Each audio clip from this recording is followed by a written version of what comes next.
1/2 mile, take the ramp on the right to I-64 west toward Charleston.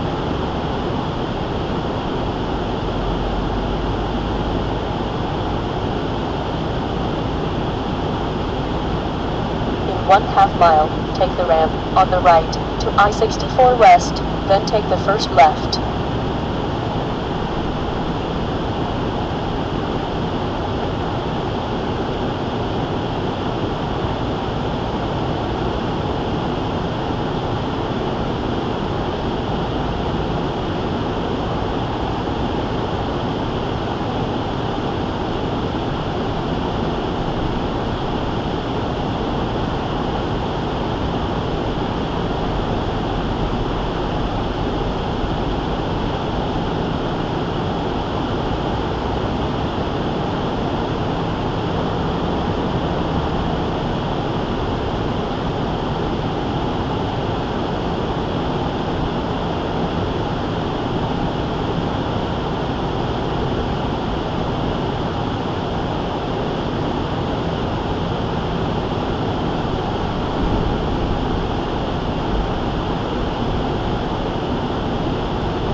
Take the ramp on the right to I-64 west, then take the first left.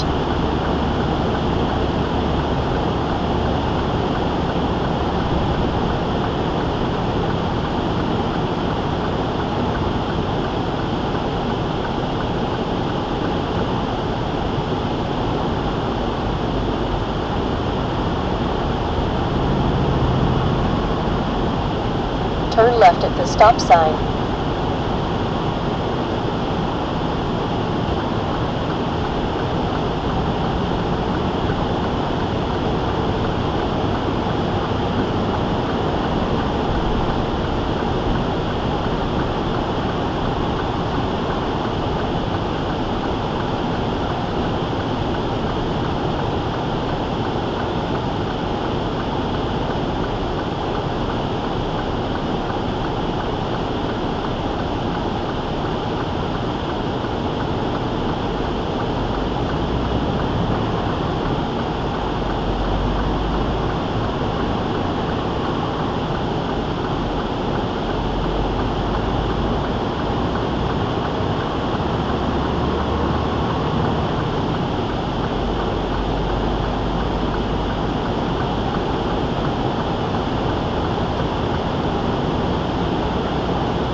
Continue on I-64.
Last time I came through here, I actually stopped at this place. It's been several months since.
Okay, Garmin.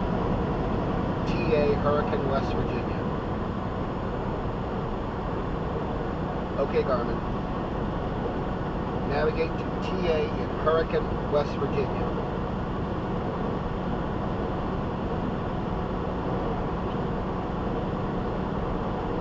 Which result would you like? Cancel. Okay, Garmin. Navigate to the TA in Hurricane West Virginia. Which result, near West Hamlin, West Virginia, would you like? None. Cancel. Okay, Garmin. Navigate to the TA in Hurricane West Virginia. Which result, near West Hamlin, West Virginia, would you like? Cancel. Okay, Garmin. Truck stops in Hurricane West Virginia. Which result, near Hurricane West Virginia, would you like? 1. Add to route. Save. What?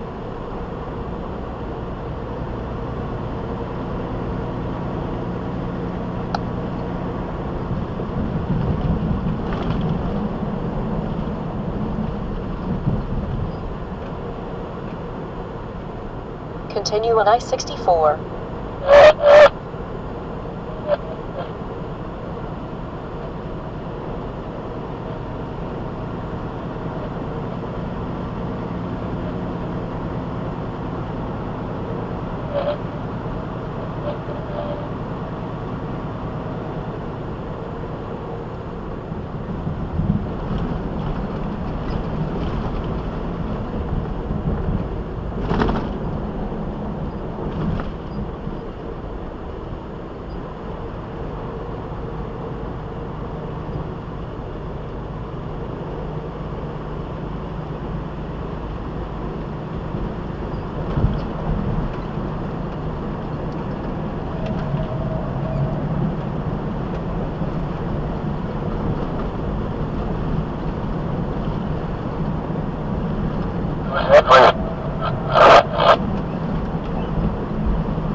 Come on.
In 1.5 miles, keep left to I-64 West.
Be in either of the 2 left lanes.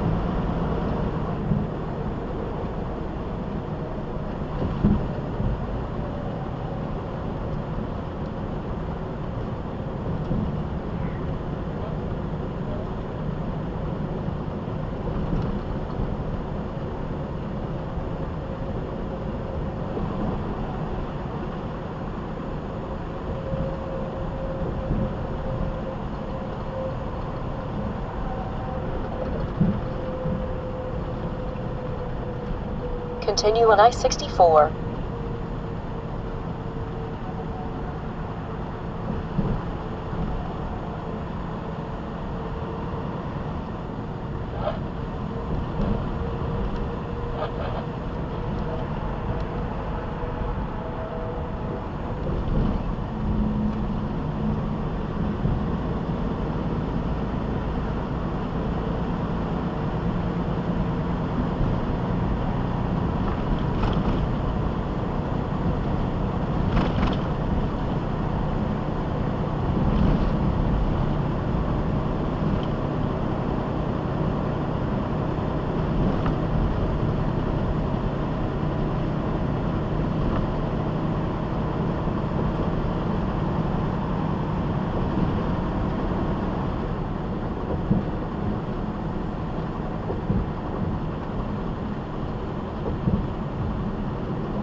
In 1 3/4 miles, take exit 39 on the right toward County Route 34.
Take exit 39 on the right toward County Route 34.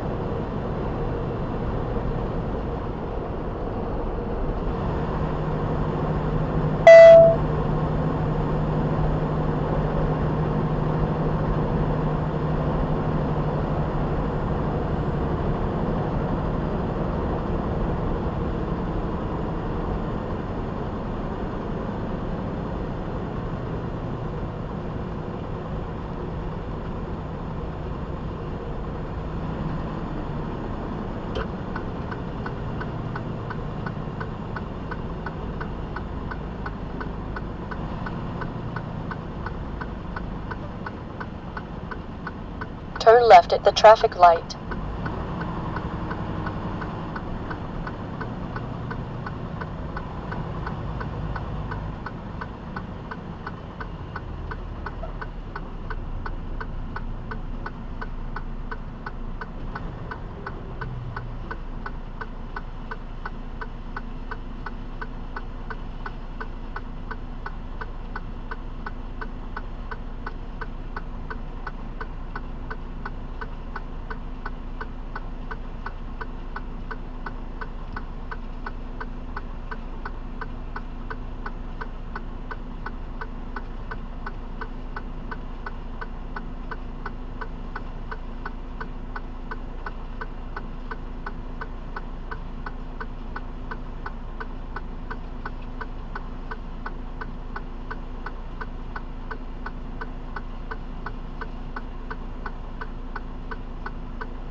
In 3/4 mile, arrive at Travel Centers of America on the right.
You are going the wrong way down the street.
call USX.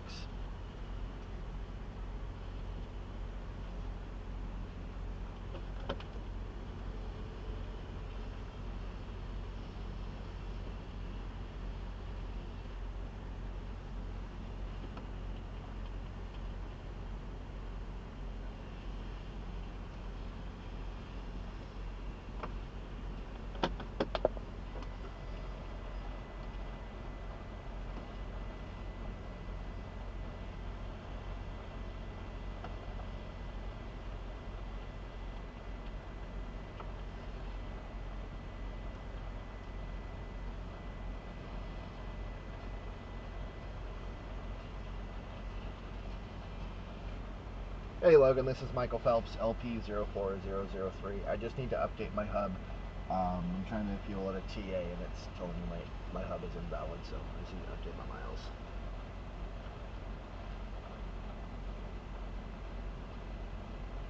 Can you hear me? Okay. Okay. All right. I thought you said hello as in you couldn't hear me.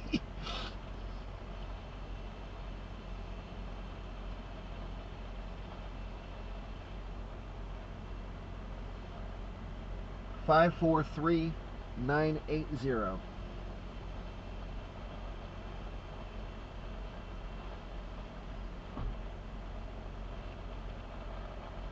TA. All right. Thank you. You too. Bye. All right. Let's try this again.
Well, that was the crappiest.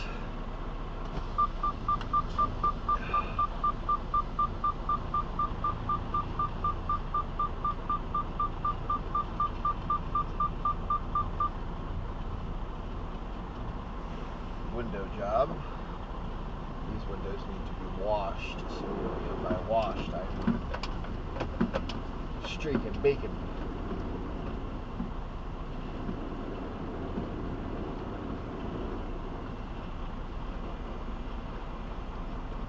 What's this guy? Oh, the island is closed off, so it's working.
oil.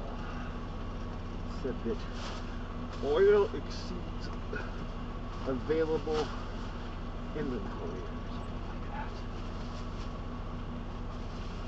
I'll have to call the fuel desk later on that one.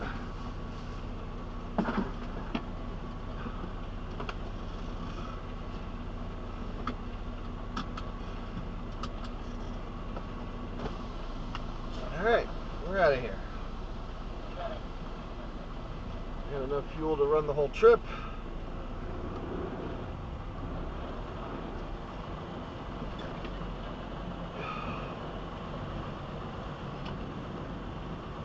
You know, Metropolitan, something tells me that might not be a parking spot.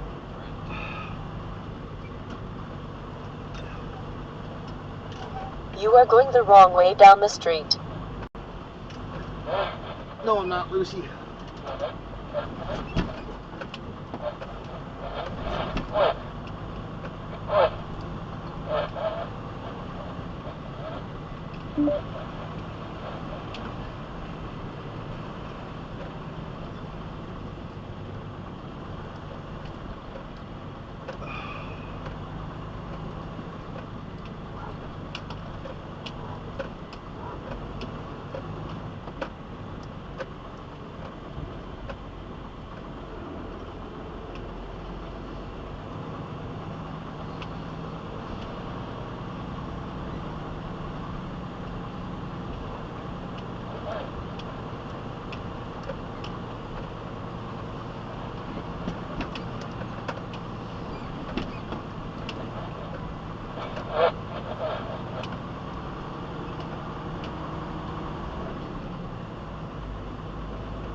This is not the most ideal place to go because it is full of freaking craters. Turn right on West Virginia 34. Oh, this one's gonna hurt. Okay, maybe not as bad.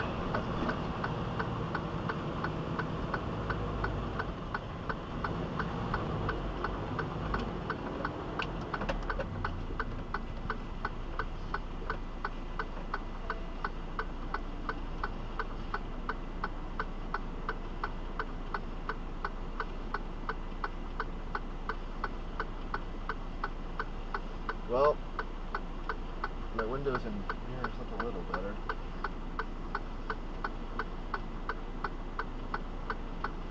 When I do my 30, I'll bust out the Windex.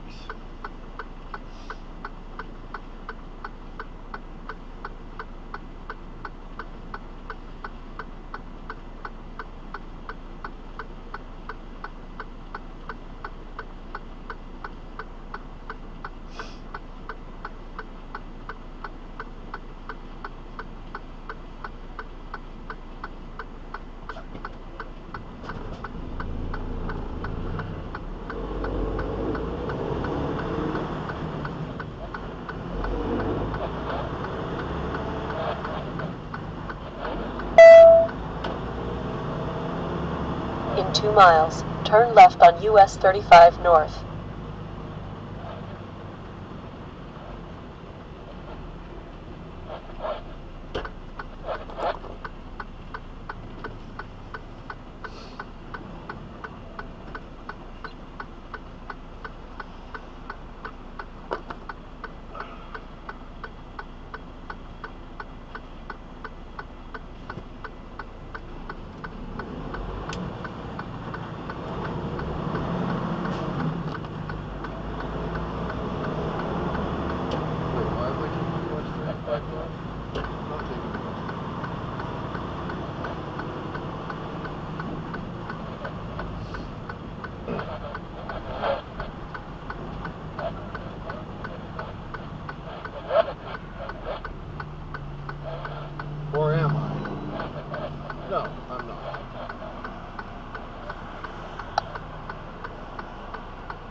Now it's open.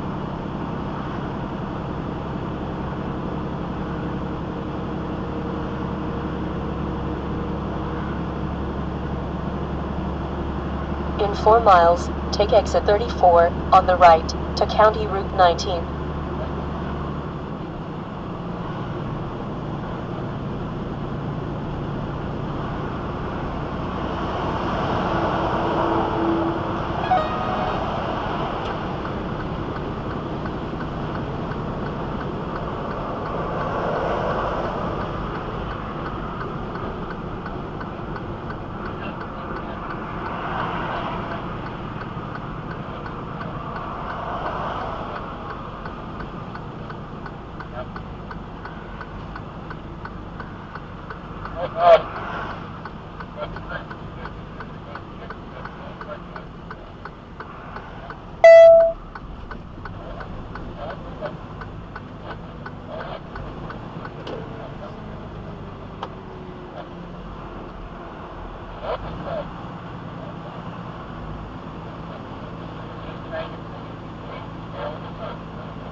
In 3 miles, take exit 34 on the right to County Route 19.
In 1 3/4 miles, take exit 34 on the right to County Route 19.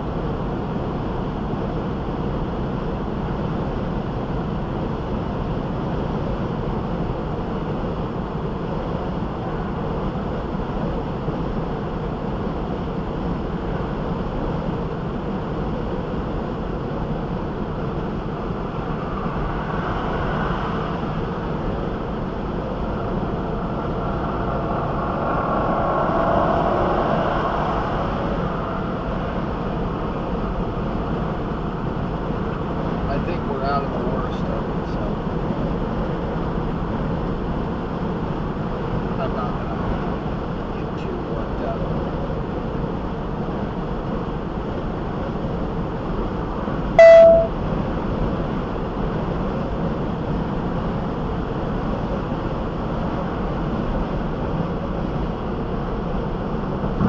Take exit 34 on the right to County Route 19.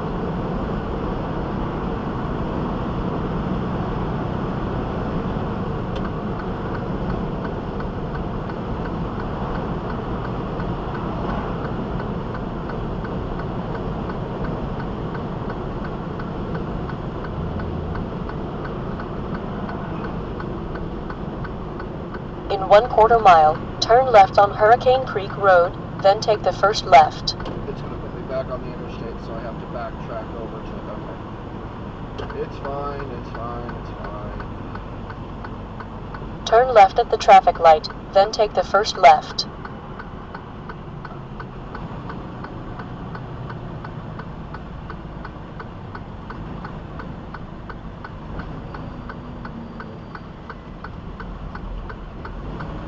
Turn left at the traffic light.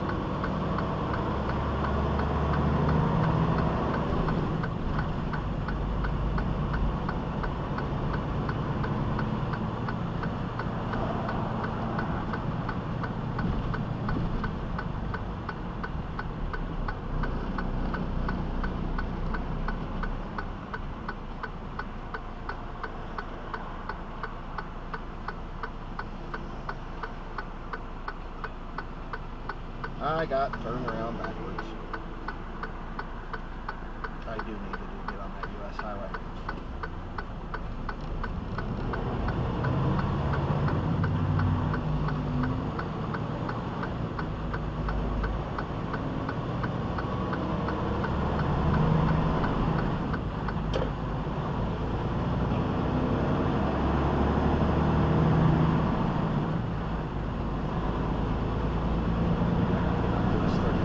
And up to Winsfield, and then get over to Toledo, and then up 65.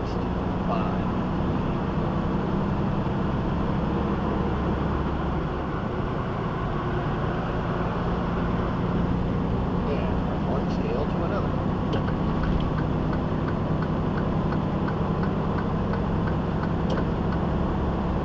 Continue on I-64.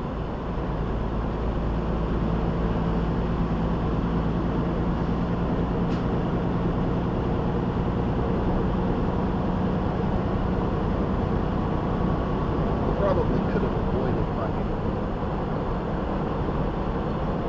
I probably could have gone on 65 and 55 up, but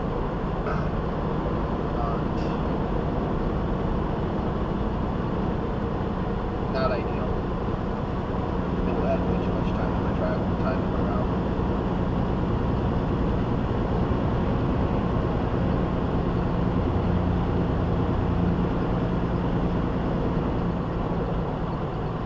Unfortunately, 64 and 65 don't intersect.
1 3/4 miles, take exit 40 on the right toward US 35 north, then take the first left.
Take exit 40 on the right toward US 35 north, then take the first left.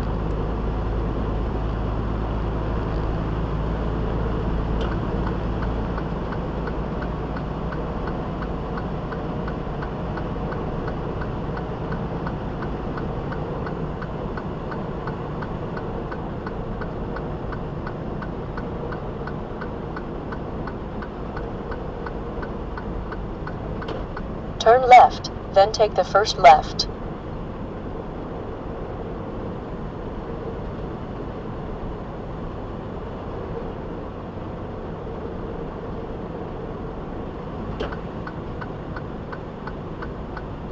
What is this thing doing to me?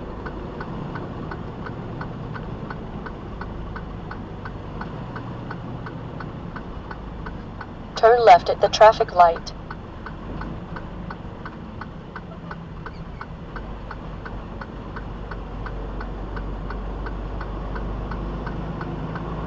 Continue on US 35.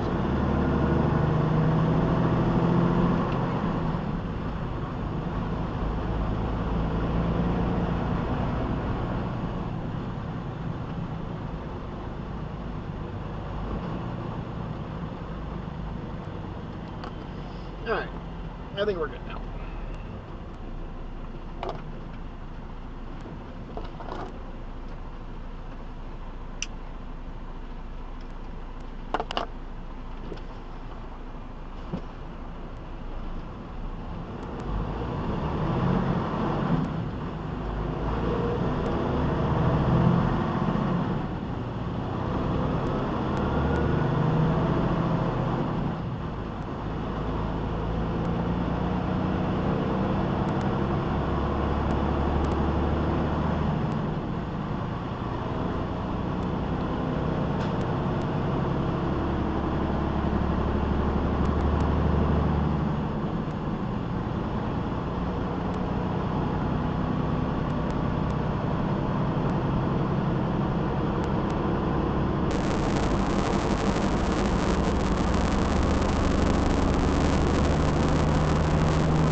Yeah. I think I'm going to play some entertainment while I listen, while I drive.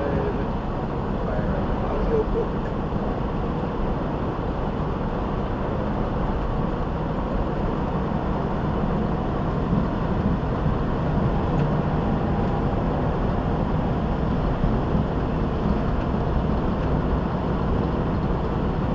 After I get off this hill.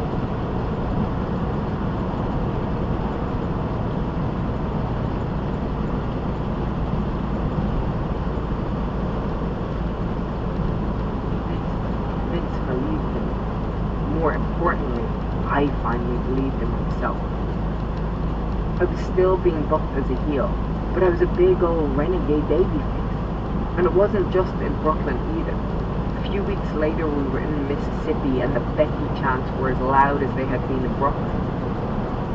Charlotte was having a hard time with this angle and our relationship was becoming strained.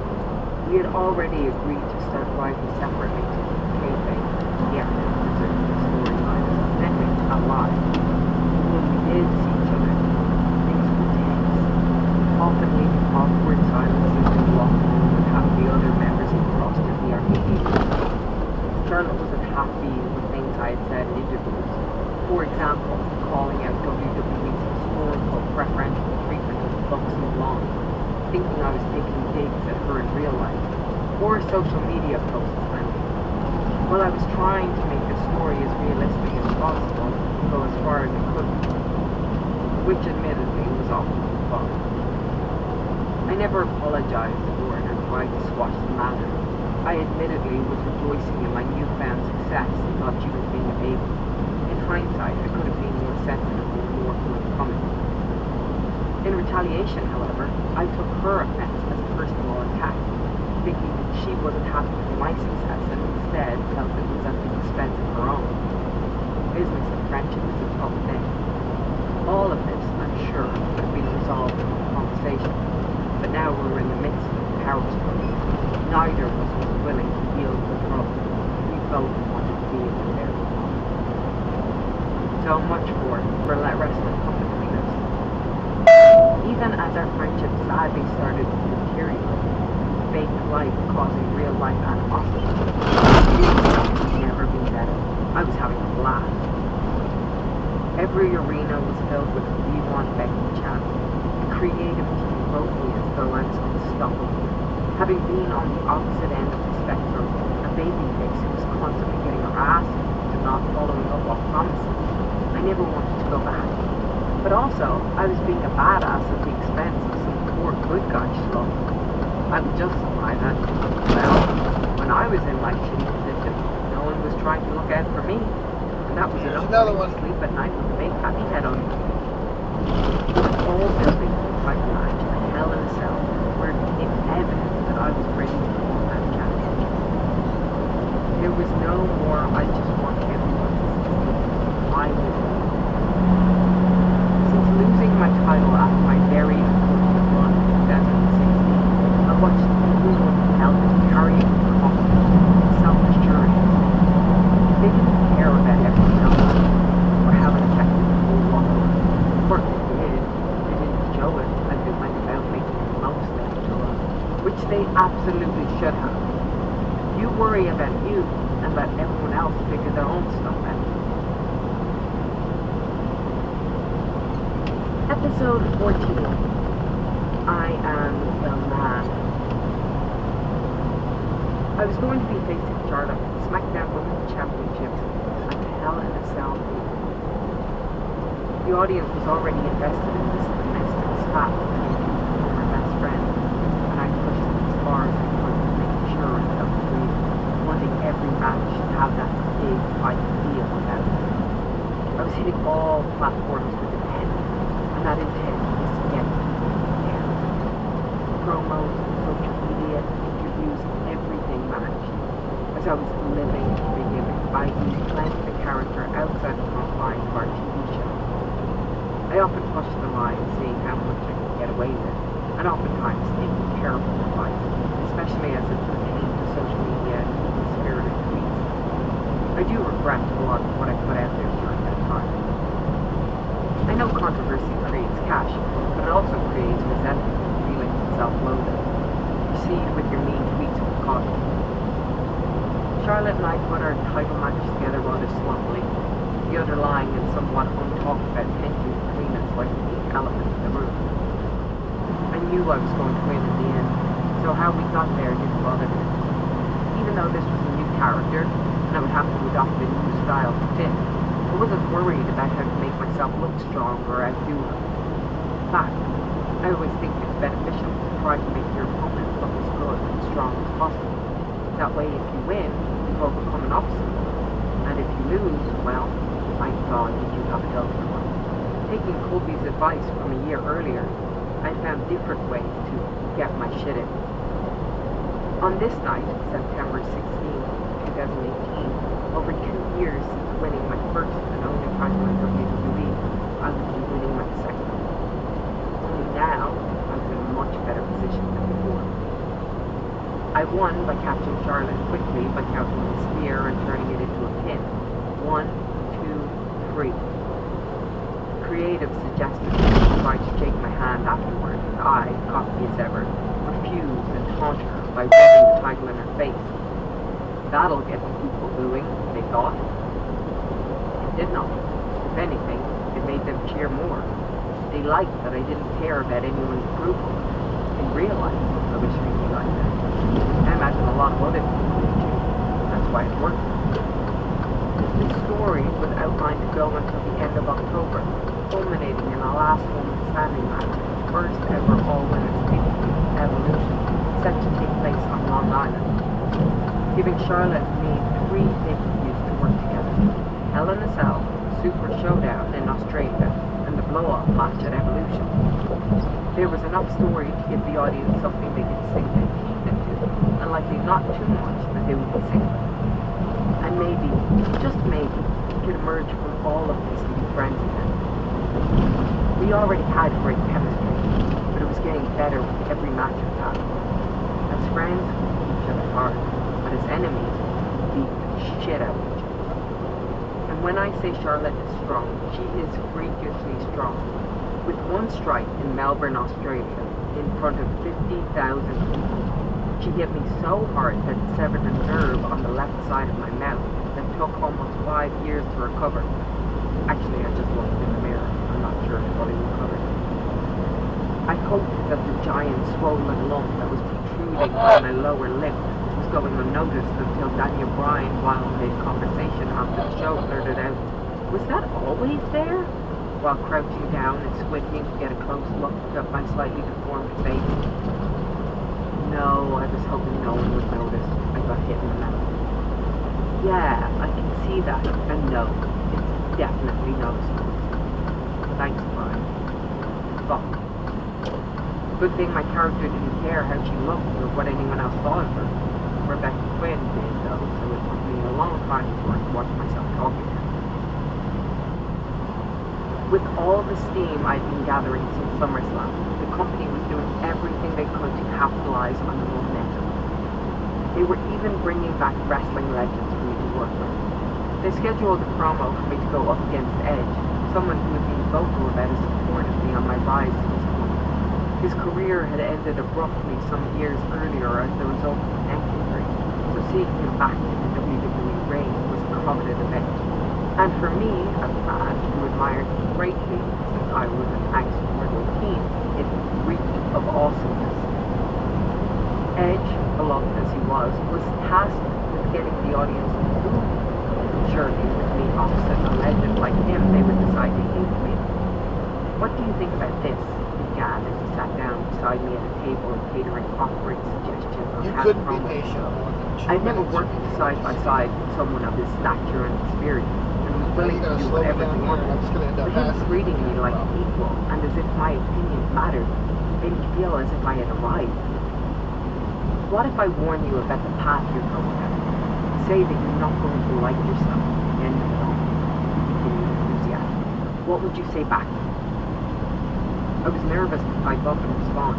He was a Hall of Famer, a great of the industry. I didn't want to be out here chiming in shitty ideas to a legend.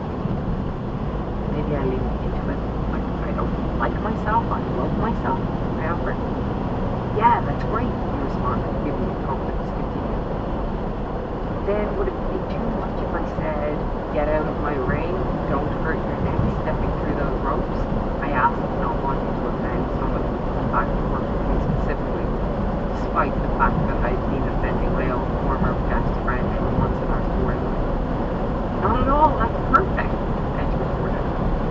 When the words came out of my now deformed mouth live on TV, even with this blatant disrespect to someone the crowd loved so much, strangely, they cheered me. We had a special bond. It was lovely. For me, not Edge's thing. I tried, Edge yelled to everyone in Carlo when he stepped back to the crowd. They're not going to boo her. He shrugged as he laughed it off. To add one legend's appearance to another, that weekend I was at a hockey game with Mick Foley. It wasn't lost to me that the same girl who had failed PE was now mixing it up with all the heroes she had looked up to on TV. What a freaking line. A text from a friend at the time landed in my iPhone that game. You should call yourself a man. The idea was so simple and yet polarizing. In our industry, and so many others, there was a long-standing history of brilliant people at the top of their game who have been referred to as the man. They had all been men. Now, that brilliant person was me. What would you think if I started calling myself a man? I asked Mick, looking for a second. It's genius, he responded with a grin. I posted a picture of me holding up my championship in Edge's face with the caption, I am the man. We now had a slogan for the movement. It was power. Anyone could be a man. It didn't matter your background or your gender or what you do. You just need to claim your greatness and not let anyone tell you different. Episode 15. Last Woman Standing. Charlotte and I were on our way to Evolution, the final chapter in the book. Not actually the final chapter of this book, the metaphorical book, if you will. You know what I'm going to say. Anyways, they wanted me to powder, leave the ring to get away from my opponent, and cheat, and do all the classical heel things. Though they didn't want me to be a heel, or a face, or an in-betweener. They didn't know what they wanted, but I knew what I wanted. I wanted to be the best, and so I took their direction and did it to the best of my ability. Any holes in their logic I would try to clarify on social media or in interviews. Charlotte and I had, at the time, the longest women's match in SmackDown history, ending in me being speared through the LED board after I got purposefully counted out so I wouldn't lose the title, leading to us having a last woman standing match at Evolution. Neither of us had ever been in a last woman standing match, but the understanding was that these matches could be hard. You don't have standard false finishes such as pinfalls and kickouts or submissions. But I wanted this to be the best match of my career. Side note, I want every big match to be the best match of my career. We got to Long Island early. As the first all-women's pay-per-view, this was a big deal, and they wanted to give us the best chance of success by practicing the matches a day in advance. Because of the lack of women on the roster, they had to rely on bringing back women from the past and calling up talent from NXT to fill out the card. So it was likely beneficial for all parties to have rehearsal. I, in a side note, didn't necessarily love that we were having an all-women's pay-per-view. It was viewed as a female empowerment thing, but I've always wanted equality. They wouldn't be able to get away with purposefully advertising an all-men's pay-per-view. That would be seen as archaic or segregationist. Of course, at the time, we actually were supposed to have all-men's pay-per-view.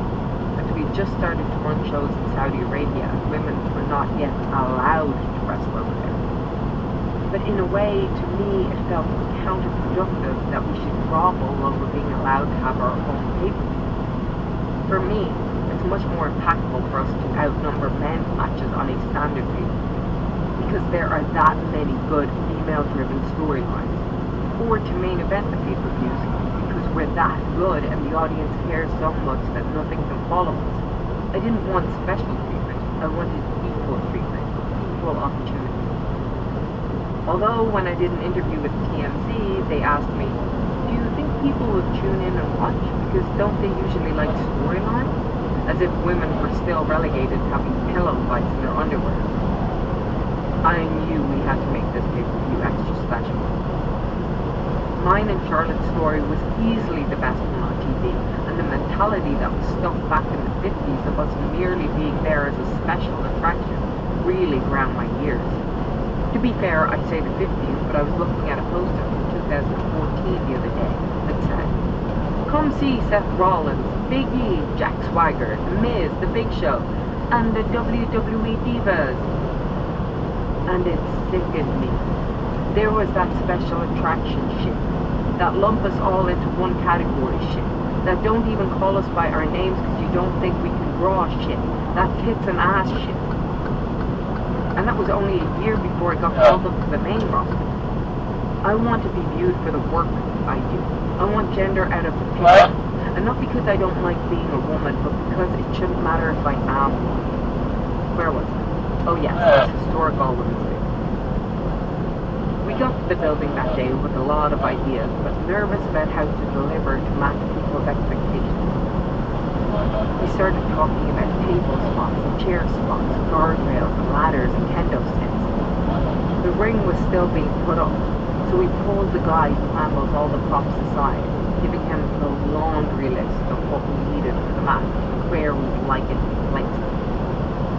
We don't have any of those things, top guy, Mark Showstone warned us.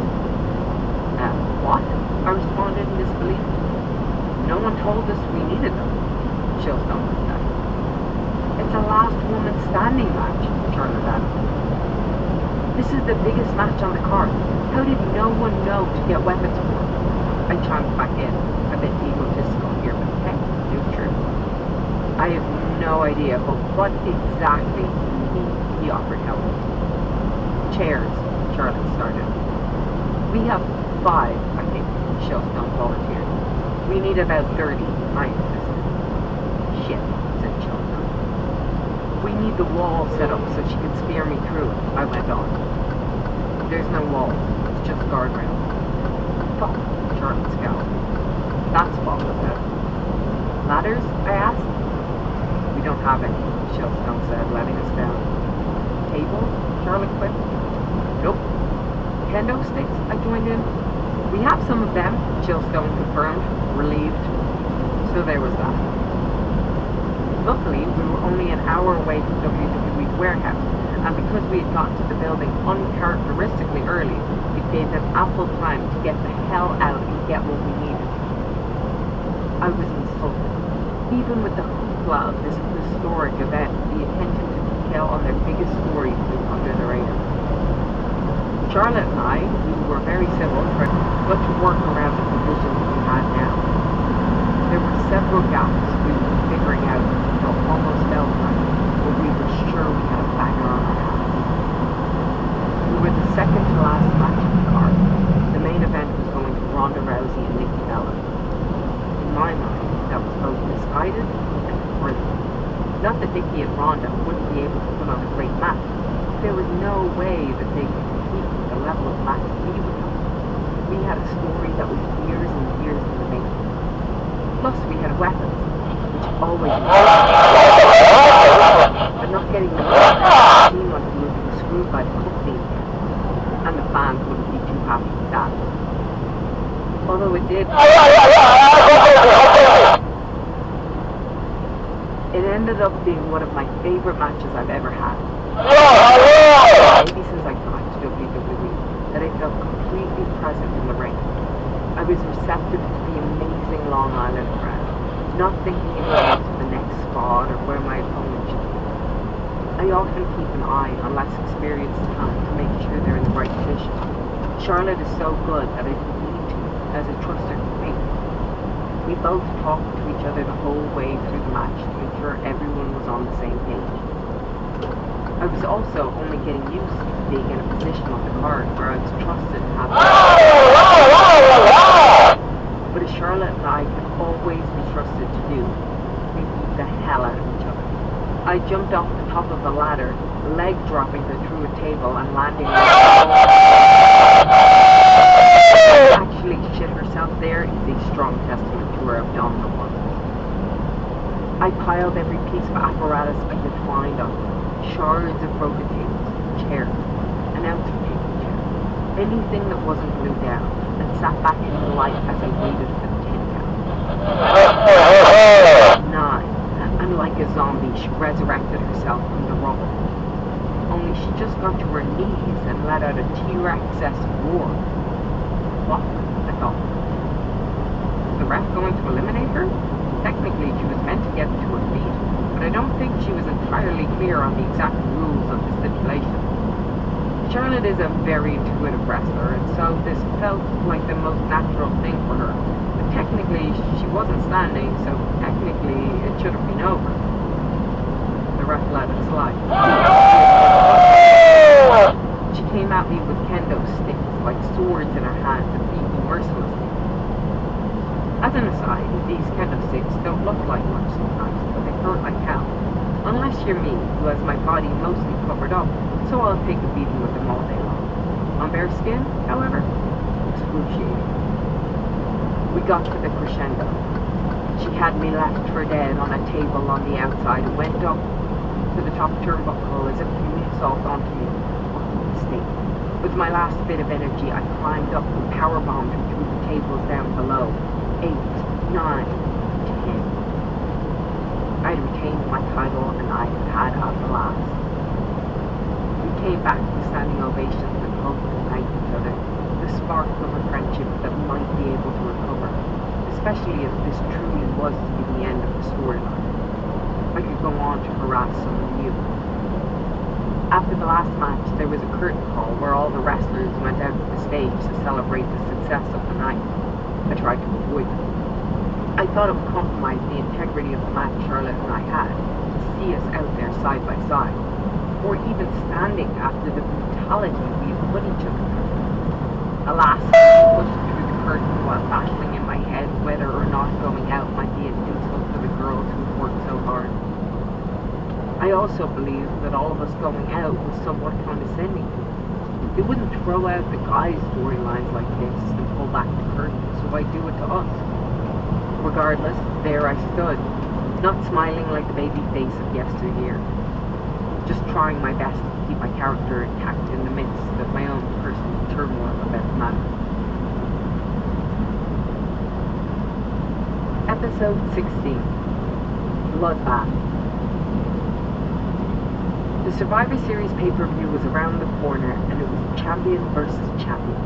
The SmackDown Women's Champion, the man Becky Lynch, versus the Raw Women's Champion, the baddest woman on the planet, Ronda Rousey. And it was the most anticipated match in the company at the time. Ronda and I agreed to go all out on our social media banter. She gave me some guidelines about what was off limits and would politely reel me back in if I pushed the boundary. And though it appeared that we hated each other, she couldn't have been more game. She understood that this was business, and anything said wasn't intended to be personal, even if it was based on sore spots. She seemed to truly be enjoying her time, as she already had so much pressure on her from a young age between MMA and the Olympics, and constantly being in competitive and hostile locker rooms. This was a welcome break. We tend to have a pretty great vibe in our locker room, especially when Charlotte and I aren't butting heads. All this to say, as much as I didn't want anyone to know, I loved Ronda, and I was excited that she was there, and I couldn't wait to make magic with her. The juxtaposition of the two characters was perfect. She was from another sport, getting all of the attention and special treatment, and she seemed to be a natural in the ring, versus me, the kid who failed to be me, the one who was chosen by the audience and had to scratch and claw for every morsel that she got. She was born tough. I was made tough. She was stronger and more skilled than I was, but I could take a beating and keep on moving forward. To quote Rocky Balboa, that's how winning was done. Ronda knew I was a hot commodity in wrestling, and I knew her name would put us on a level that was never seen for women in the professional wrestling world. Week after week, we would cut scathing promos on each other.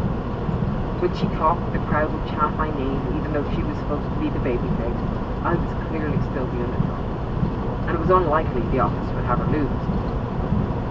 Before Survivor Series, we had our annual November European tour. Even though Charlotte and I were done wrestling on TV, we were not done wrestling in live events. And while we weren't close anymore, we could talk with no awkwardness. We classically beat the crap out of each other for almost 30 minutes every night for 2 weeks straight. By the end of the tour, my body was aching and my head was pounding. The newfound success I had acquired required me to do more media, which I loved, but it meant I had no rest time. Not that there was much on these tours anyway. The morning we were supposed to return to the States. As I was getting on my 7-hour flight from London to New York, I got a text saying that me and the rest of the women would be needed for Raw that night. Travel advised me that once I landed in New York, I would board a private plane to Missouri. It was past 7 when we landed in the snow of Kansas City, and the show had already started by the time we made it to the arena. Mark Carano was there to greet us, and Usher said, "Everyone needs SmackDown shirts and jeans," he ordered as he led us to the locker room. We suited up while the producers gave us the layout of the show. We were the main event, and it would be pure chaos. As soon as I had my t-shirt and jeans on, I was rushed out to quickly film a segment with Rhonda, where I had her in an arm bar in the locker room while she flailed wildly. I was torn off by refs and producers alike, and that started the madness that would ensue. The Raw Women's team, minus Rhonda, was in the ring after Bayley and Sasha had a tremendous match to determine the captain of the Survivor Series. These invasion angles were always a ton of fun. It didn't matter if we were running on fumes. I swaggered out as a big old surprise, mouthing off all the way down to the ring. Once I got to the bottom of the ramp, the women from SmackDown jumped the ring from behind and beat up Team Raw. I slid in during the mayhem, and, well, that's when it all became a blur. All I know was I went to turn Nia Jax around and she pushed me square in the face. Nia was our largest lady. She's more than double my weight and is as strong as an ox. And while I'm sure this was an accident, it was the best accident that could have possibly happened. I remember thinking, "Oh, I'm confused," as I saw the motion crumbled by the ropes. After that, I had snippets of memory. I rolled out of the ring and went to grab a chair. Blurry doctor faces brushed me, blood pouring down my face. Already I couldn't remember how it happened. "Are you okay?" they asked as they gave me a towel to mop up the stream of blood coming from my nose. "Yeah, I'm fine," I quickly replied as I wiped my face before throwing the blood-soaked towel back at them. "Gotta go." I ran in with the chair and proceeded to run my spot with Rhonda. She turns, I hit her in the stomach and then whack her in the back. The crowd chanting, "One more time." Well, when they're chanting "one more time," you gotta hit her one more time. So I did, as cautiously as I could though. I was with it enough to know I wasn't with it at all, and didn't want to get anyone else hurt in the process. After I did my damage, I left with the rest of the SmackDown crew through the crowd, up the stairs as the audience went wild. I stood there smiling and mouthing off, blood smeared all over my face, knowing that the camera was still on me and I couldn't leave until we'd gone off the air. Once I was given the cue, I walked through the doors into the foyer, where security was there to meet us. "Where am I inquired, with fuzzy faces escorting us. I had no idea what town I was in, what had just happened, or how the hell I had gotten there. Next thing I know, I'm sitting in the trainer's room with Stephanie McMahon looking after me like a proper mom. "I'm scared," I said to her, turning into a 6-year-old and feeling like my brain would never work again. "I know," she responded kindly, her eyes never breaking contact like she does. "But you'll be okay." "You promise?" I was the direct antithesis to the person I had been in the arena. "I do," she said, nodding encouragingly. Having grown up around the business, she'd seen things like this regularly, and often with behemoths of men. I'm not sure any of them talked as if I scared little children with. She guided me down the hall towards the ambulance that was waiting on site. Lori, one of our medical staff, came with me. "I can't remember how I got here," I told her as Stephanie loaded me into the vehicle. "That's okay. You know who I am?" she asked kindly. "No," I replied as I burst into tears. I knew I was supposed to know who she was, but I could barely remember my own name. more I tried to remember, the more freaked out I got. I was shaking, possibly from fear, possibly from having a brain injury, probably from it being -20 outside. Stephanie took off her coat and gave it to me. Here, stay warm. She is a legitimate angel. The ambulance took off, sirens blaring. It seemed a little dramatic, but whatever. We eventually got to the hospital and Laurie gave me my phone back. It's not the best to be looking at blue screens while you're out of it. I had so many, holy shit, that was awesome texts. I replied to a friend, did I get Rhonda? Get her. You became a star tonight. That's cool, I thought. Ow, what did I do? The hospital ran a series of tests, starting with a CAT scan. No damage to my skull, just a broken nose that I couldn't even feel. They snapped it back into place with minimum pain. Laurie waited with me until one of our other doctors showed up. I knew it was pretty unlikely that Rhonda and I would have the belter of a match that I was hoping we would the weekend, and I was already scheming of how I could work around my injuries. Sasha, Bailey, and Maddie all unexpectedly showed up to check on me, which meant the world. Seeing them jogged my memory. Do you know how it happened? Bailey asked. No, but I do know you guys had an awesome match. Thanks, Bex, she chuckled. I started recalling some of the innovative spots they had. Sasha and Bailey have incredible chemistry. Both are so good and creative that their matches together are nothing short of works of art. But recalling their match was bringing everything back into focus. And then I came down the ramp with the other girl jumped the ring. Oh, and then I spun Naya around. Wait a second, it was Naya! Yep, Sasha confirmed. Oh man, did she come to the trainer's room? They shrugged. It was customary to check on whoever you may have injured, though I'm sure she just didn't want to crowd me. Or maybe she didn't even know she had hurt me. Or she didn't care. It was you! I am so sorry, are you okay? Naya responded. Yeah, I'm just messing with you. I'm all good. It really does feel horrible when you injure someone. I would always rather be the injured than the injurer, and I think that's the same for any supporter. There are few what you might call iconic photos of wrestling. Hulk Hogan slamming Andre the Giant and Stone Cold Steve Austin in a sharpshooter with his face covered in blood come to mind. It was none of my own doing, but thanks to this happy accident, some might say I joined that special iconic photos of wrestling club. In a way, paralleling my Rocky Balboa-esque journey on the top of the steps as my supporters cheered around me. One of our doctors arrived to drive me the 4 hours to the next city. I was fairly shattered after the day of travel, the time zone change, and, well, my face was literally shattered and my brain was mush. When we showed up at the building the next day, I was fully hoping to fake my way through the day. I can still go, I protested to the doctors, lying right to their faces, albeit poorly. They could sniff out my bullshit easily with a simple concussion protocol test. Remember these 5 words: apple, bubble, pencil, rabbit, banana. Banana, bubble, triangle. I immediately started to cry. I'm sorry, I don't know why I'm crying. Probably because you're concussed. I'm not, I'm okay.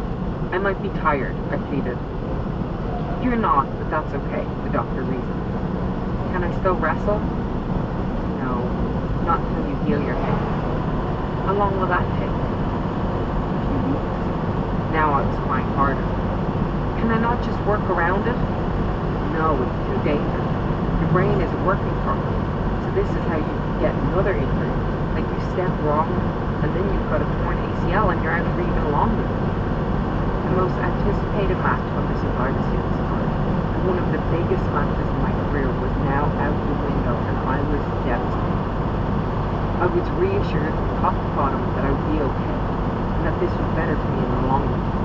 As Mike Mansouri, an executive producer, put it, Becky Lynch versus Ronda Rousey at Survivor Series would have been cool, but Becky Lynch versus Ronda Rousey at WrestleMania?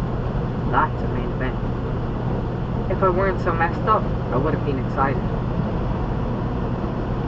I was scheduled to do phone interviews that day for over an hour, only despite WWE's medical team following the procedure in textbook form, word hadn't reached the PR team to cancel it, and I sure as hell wasn't going to back out on my own. I sat in the bleachers, feeling like shit, trying to sort out my head while reporters asked me questions that I couldn't understand. After 2 interviews, I began to cry again. I don't know what I'm saying, I blubbered to my representative. It's okay, you're doing fine, but I'm going to cancel the rest of the interviews. I was feeling more and more like a failure, let down by my own brain. Pushing to do a promo was probably not the best idea either. They needed to pick a replacement for me for Survivor Series. They wanted me to pick Charlotte and fuck her, which to me felt like throwing everything we did down the drain. But suddenly we were okay with each other. I tried to fight it, but Road Dogg assured me she's in a pretty shitty position. You advocating for her would help a lot.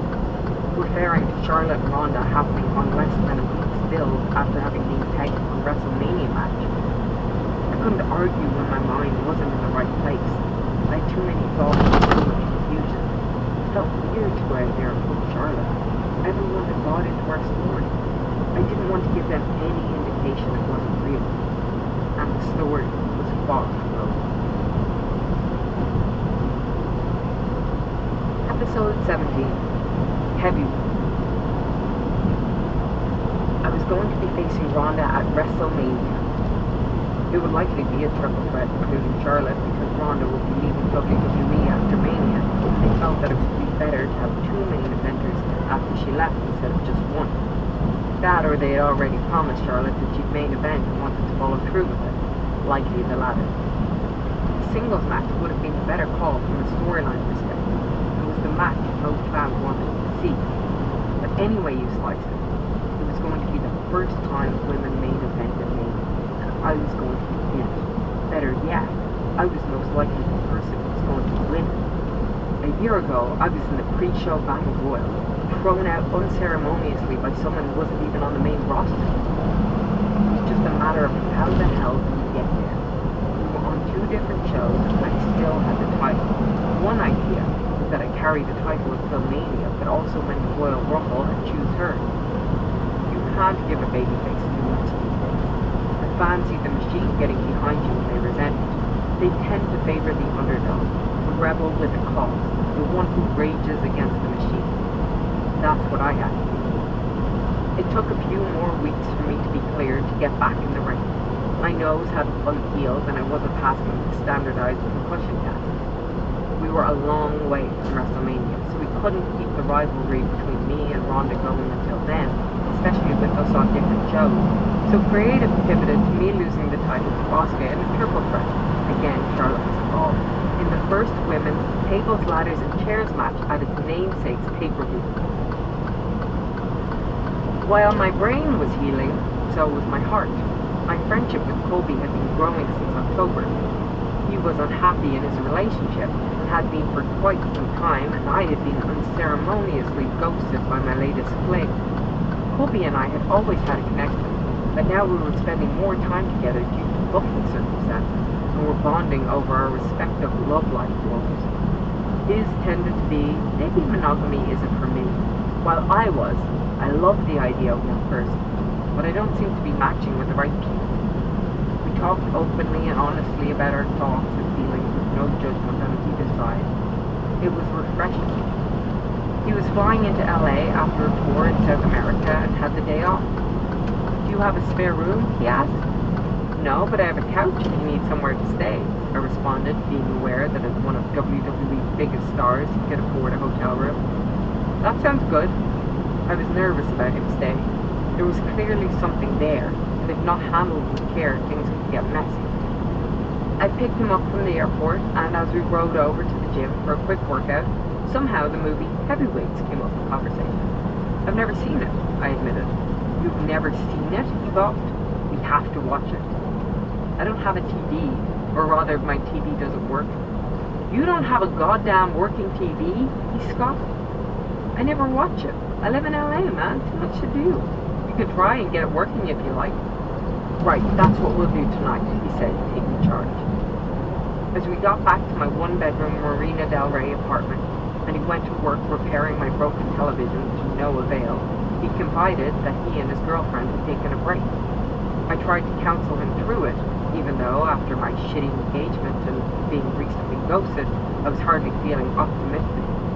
After realizing that TV repairman was likely not something Colby could add to his resume, he relented. I guess we'll watch it on my laptop, which would force us to sit closer to each other on my sectional couch as he held the laptop on outstretched legs. The movie had just started when he put his hand on my leg. Oh no, what do I do?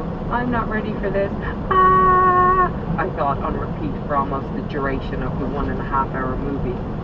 At one point, I attempted to match his body contact rather awkwardly, my hand finding its way to his arm rigidly while I hoped he didn't move any further. How was a newly single me expected to resist this giant brooding hunk of a man? But he was also my buddy, my pal, my colleague, and I did not want to complicate that. When the movie was over, we shifted our rigid hands and recited hilarious heavyweight scenes without ever commenting on the awkward body contact. As we both got tired and prepared to go to sleep on our respective furniture items, I gave him a hug that lingered a few seconds too long. If anything was going to happen, this would be the time for it to happen. But he would have to make the first move. I couldn't be charged with ruining our friendship. He did not. Probably for the best, I thought, as I made my way to my bedroom while he stayed on the couch. I woke up the next morning to him poking his beardy head through the door. You what? He asked. Yeah, I said. I am now, I thought, along with, get out of here, I look awful in the morning and I haven't brushed my teeth. He got into bed beside me. Did you sleep okay? Yeah, did you? I asked, as I tried to keep my mouth shut in order to preserve him from my stank breath. Yeah, I sent you a text, but you were probably asleep already. Oh, I didn't see it. I picked up my phone to see a "you still awake" text from my hot friend Colby. He admitted he had contemplated making a move. Luckily, I was already asleep. I wasn't ready for anything, and neither was he. He was just testing the waters, and they were choppy. We eventually got moving, already running late to meet our mutual friend for breakfast and workout. We were back to normal, but maybe a little closer than before.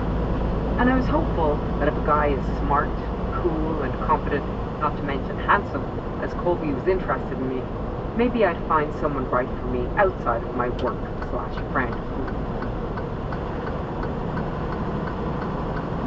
Episode 18. Tables, Ladders, and Cancer. I was going to have my first match back since my injury at the TLC pay-per-view, in my first ever tables, ladders, and chairs match, and in my first ever main event on a pay-per-view. I didn't have the same level of swagger as before. I was back to officially being a babyface now. The broken nose sealed the deal, but immediately put pressure on me. Now I had to be likable. What if the people turned on me before Mania? Then the old imposter syndrome started seeping in.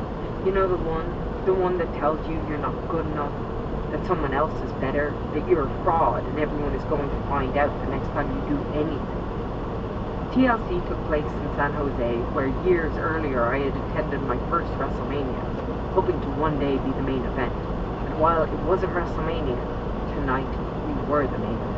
I watched the match before a struggle amidst chants of "We want Becky" getting me excited. Or I would have been if that match didn't include my buddy Colby. So I looked on with conflicting emotions, hoping that this wouldn't make things awkward. The doubt that I had let set in was starting to dissipate. The crowd hadn't turned on me yet, but of course not. It was only my first match. Colby came back through the curtain looking dejected. He and his opponent, Dean Ambrose, had worked their asses off out there. But it didn't matter. The crowd had come to see the man. Colby passed me on his way to talk to Vince. "We're ready for you," he said, discouraged. Charlotte and Asuka made their way to the ring. As soon as the music died down for a second, the chants of "Becky" ran through the arena before my music hit. "Piss off, imposter syndrome," I pronounced valiantly to my own skull. We hadn't enough time to rehearse to locate where all the weapons and equipment we needed were beforehand, and so when we got out there, it was a big plus. The crowd didn't seem to care, though. They were invested in the story, and whenever one lands on ladders or goes through tables or gets beaten mercilessly with a chair, the audience tends to forgive any additional sloppiness. And despite our clunkiness in certain spots, there was still resounding chants of, "This is awesome." It didn't feel awesome though. It felt messy. At the end, Charlotte and I were on top of the ladder, inches away from victory, when Ronda Rousey came barreling down the ramp and tipped us off, allowing Asuka to climb up and become the new champion. A roar came from the crowd, whether this was the excitement of having new champion Asuka, or the fact that it was now inevitable that they would finally get Ronda versus Becky at WrestleMania. I'm not sure, but they were happy about it. All three participants of the match came back not feeling great about ourselves. People backstage slapped us on the back and told us we were great, but we didn't feel it. Certainly I didn't. My first main event outing hadn't been the colossal success I wanted it to be. Not the most encouraging thing while trying to aim for the main event of WrestleMania in a matter of months. The day after TLC, as I was on my way to the next town, my brother asked me to call him. Christmas was coming up and I was going back to Ireland, WWE camera crew in tow. They were doing a special on me, the WWE network, making me feel like I was hitting the big time. "Here, what would you think of going down and spending Christmas with Dad this year?" Richie asked. My dad lived in a county 2 hours outside of Dublin. I had always loved Christmas at my mom's, baking cookies, watching movies, staying in my pajamas for several days on end. I didn't want to give up that tradition. "Can't he just come up on Christmas Eve?" I replied. "That was what we'd usually done, a tradition in itself," I justified. "I just think it would be really nice and something different if we went down. He never gets to spend Christmas with us," Richie pleaded. "But Mom always does Christmas Day, and she made a great Christmas dinner." I could hear the frustration growing in his voice as I tried to argue with him while I wandered around the whole food salad bar trying to pick out my meals for the rest of the day. "Becky, Dad has lung cancer," he finally blurted out. The words walloped me like a chair to the back of the head. "What?" I asked out of disbelief more than a lack of understanding as the lettuce tongs fell out of my hand. "Look, I'm sorry to tell you like this, but I just think it would be nice if we..." Devastated by my own selfishness and inability to care about anyone else's convenience but my own, I interrupted him. "Of course we can go down to..." "Sorry, I'm so sorry. How bad?" "We don't really know. He doesn't want to do chemo or anything. He didn't want me to worry you." "When was he going to tell me? At Christmas?" "Yeah, I think so." Well, that would have been a shitty way to find out. As if there were a non-shitty way to find out your dad has lung cancer. "I'm glad you told me now. Thank you." I was now bawling my eyes out as I walked through the drink section. "Are you gonna be okay?" "Yeah, I think so," I lied, not feeling okay at all. "Thanks, Richie." I hung up and texted my mom. "Dad has cancer?" "Oh, Becky, I'm so sorry. We didn't want to worry you. We knew you had so much going on. Are you going to be alright?" "How long has he known?" "We're not sure. You know how your dad is. He wouldn't tell anyone." "How long have you known?" "Probably since October." "October? What the actual hell?" Richie had been holding this in for over 2 months. His older brother instincts of protection had him suffering in silence for months, unable to vent his worries. It sucked. It all fucking sucked. And I still had a town to make and smiles to take. It would be a long few days until I could get back to Dublin. I called the people who were making the documentary and explained what was going on. We already had plans to film in Dublin, but now I wanted to spend time with my dad. Can we bring him up? "Of course, Becky. We'll do whatever you need." Dan Pucciarelli, a real-life hero, was part of the backstage crew assured me as he immediately went to work organizing hotels and car services for my dad, so he might feel like a king. I met my dad in the hotel bar once he had arrived. He already had a signature pint of Guinness in hand. He looked healthy. If you didn't know any better, you wouldn't think anything was wrong. I got tequila. I needed it tonight. Sitting in leather chairs, he kept everything as breezy as he could, not going into the specifics of anything. It was as if he had just been told that he'd have to get a mole removed as opposed to having stage 4 lung cancer, and bringing up his life insurance policy that he had somehow managed to maintain throughout his financial, as if we were talking about the weather. greatest hope was, despite none of his career ambitions ever panning out, he would have some amount of money to leave us when he left. Dad, I don't care about any of that stuff. It's fine. I don't need it. I just want you to be okay. Through sips of stout and small handfuls of peanuts, he didn't sell a thing, as fathers tend to do, never allowing me to get the full scope of the situation.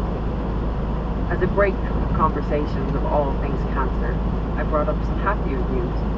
It's looking like a main event WrestleMania. I'd love to bring you over. What's that now? He never really did keep up with the schedule or even understand the reach that WWE had across the globe. In fact, one time he mentioned to a nurse that his daughter was a professional wrestler, and she produced a photo of me on her phone, saying, "Is this her?" His mind was blown. "Bess, how did she get that picture?" "Google, Dad." "Ah, yes," he responded, not actually having a clue what I was talking about. Such a sweet, uncomplicated man, my dad. I continued to explain the orbit of WrestleMania. It's our biggest event of the year, almost like the finals of the World Cup. The usual comparison to the Super Bowl would also be this time. And there's never been a woman that's main evented it. But I'm pretty sure I'm going to be the first. "All right," he answered, slightly impressed. "When is it?" "Well, we'll see." "We'll see? What do you mean?" "If I'm still here." On Christmas Day, we sat around my dad's tiny table in his modest government-appointed house, eating deliciously cooked food. Over mashed potatoes and carrots, I had to stop myself from crying, trying not to let him see me upset. This could be the last Christmas I spend with my dad, I thought. Even worse, this could be the last time I see my dad. Episode 19. Point to the side. Before we could make it to the main event of WrestleMania, there was the Rumble. I was set to get my first match with the now SmackDown Women's Champion and someone I regard as one of the greatest wrestlers out there, Asuka. She is a dream to work with. Between broken English and sweet giggles, she comes with a plethora of ideas and the most amazing footwork and finesse I've ever seen. When she goes through the curtain, she transforms from the sweetest human on earth into an absolute killer, and it was my honor to face her for the title, and more so, put her over for the title. I was going to lose to her in the first match of the night, and then enter the Rumble later that night. I needed this match with Asuka to go well. If it didn't, then people might not care to see me again that night, or, as the annoying voice in my head said, they won't care to see me ever again. When I landed in Arizona, the home of the Royal Rumble that year, Colby kindly offered to pick me up from the airport. He had gotten in earlier that day and rented an Airbnb to stay at. "You're welcome to join," he offered. I declined. I had to concentrate on my matches, damn it. I needed no man with a body built by the gods to strike me. Though I may have topped up my makeup upon arrival and given myself a little perfume spritz before getting in the car. The drive from the airport to the hotel took only 10 minutes, but we were talking to Colby's car for almost 2 hours. I hated how easy it was and would sporadically question what it would be like to be kissed, derailing my own thoughts by arguing that his beard would likely leave a rash on my face and that would be very uncomfortable indeed. It was getting late and I had an early start time the next day. We hugged a hug that once again lasted a few moments longer than it should have before I retreated to my room texting my friend Jay. "I think I may be in love with Colby," to which he responded, "I just turned on my phone and it appears to be broken." "What? You literally just gave me a laundry list of all the reasons that would be a bad idea this morning." What can I say? Single Becky is unpredictable. It is a bad idea. But you're single, Becky. You can explore whatever you want. No attachments. You get what you want out of it. You strong, independent woman, you. Hell yeah.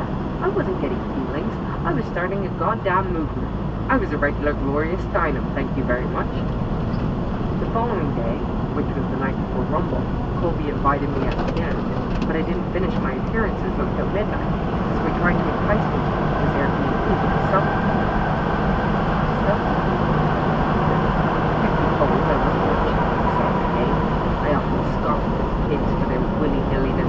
selfies. Quite conceited, are we? Arrogance, is it? Look at me. I'm so beautiful that you will fall madly in love with me for my beautiful, yet only slightly edited picture of me pouting like a duck. So I imagine the inner monologue of the selfie sender goes. Whatever happened to fooling someone with wit, an intelligent quips, a joke perhaps? I'm not quite sure, but this was how the kids were doing it these days, so I decided to get hip with the kids. And by kids, I mean Colby, a full-grown adult man. I wasn't sending any selfies to kids. Anyway, my midsection had a hint of abs on this day, should I flex correctly under the right lighting, and I thought I should share them with someone, even if I was thinking of it. But that's usually how best starts. To which he responded with heart emoji eyes, and we continued texting like excited teenagers. I barely slept that night. Selfie adrenaline, nerves, and anticipation of what was to come combined were all taking chunks out of sleep time. The date was January 27th, 2019. The Rumble where the man came around. It took place in Chase Field, a large baseball stadium that held upwards of 40,000 people. I walked down to a roar from the crowd. Fans holding the man sign illuminated the arena, and I was overwhelmed with gratitude. My favorite moment of the year, and this time I would be winning the Rumble at the end of the night. 13-year-old me wouldn't believe it. 31-year-old me barely could. Oscar and I took lumps out of each other for like 30 minutes straight. We knew we would go over our allotted time. Towards the end, we were getting yelled at by the ref. Take it home! You gotta take it home!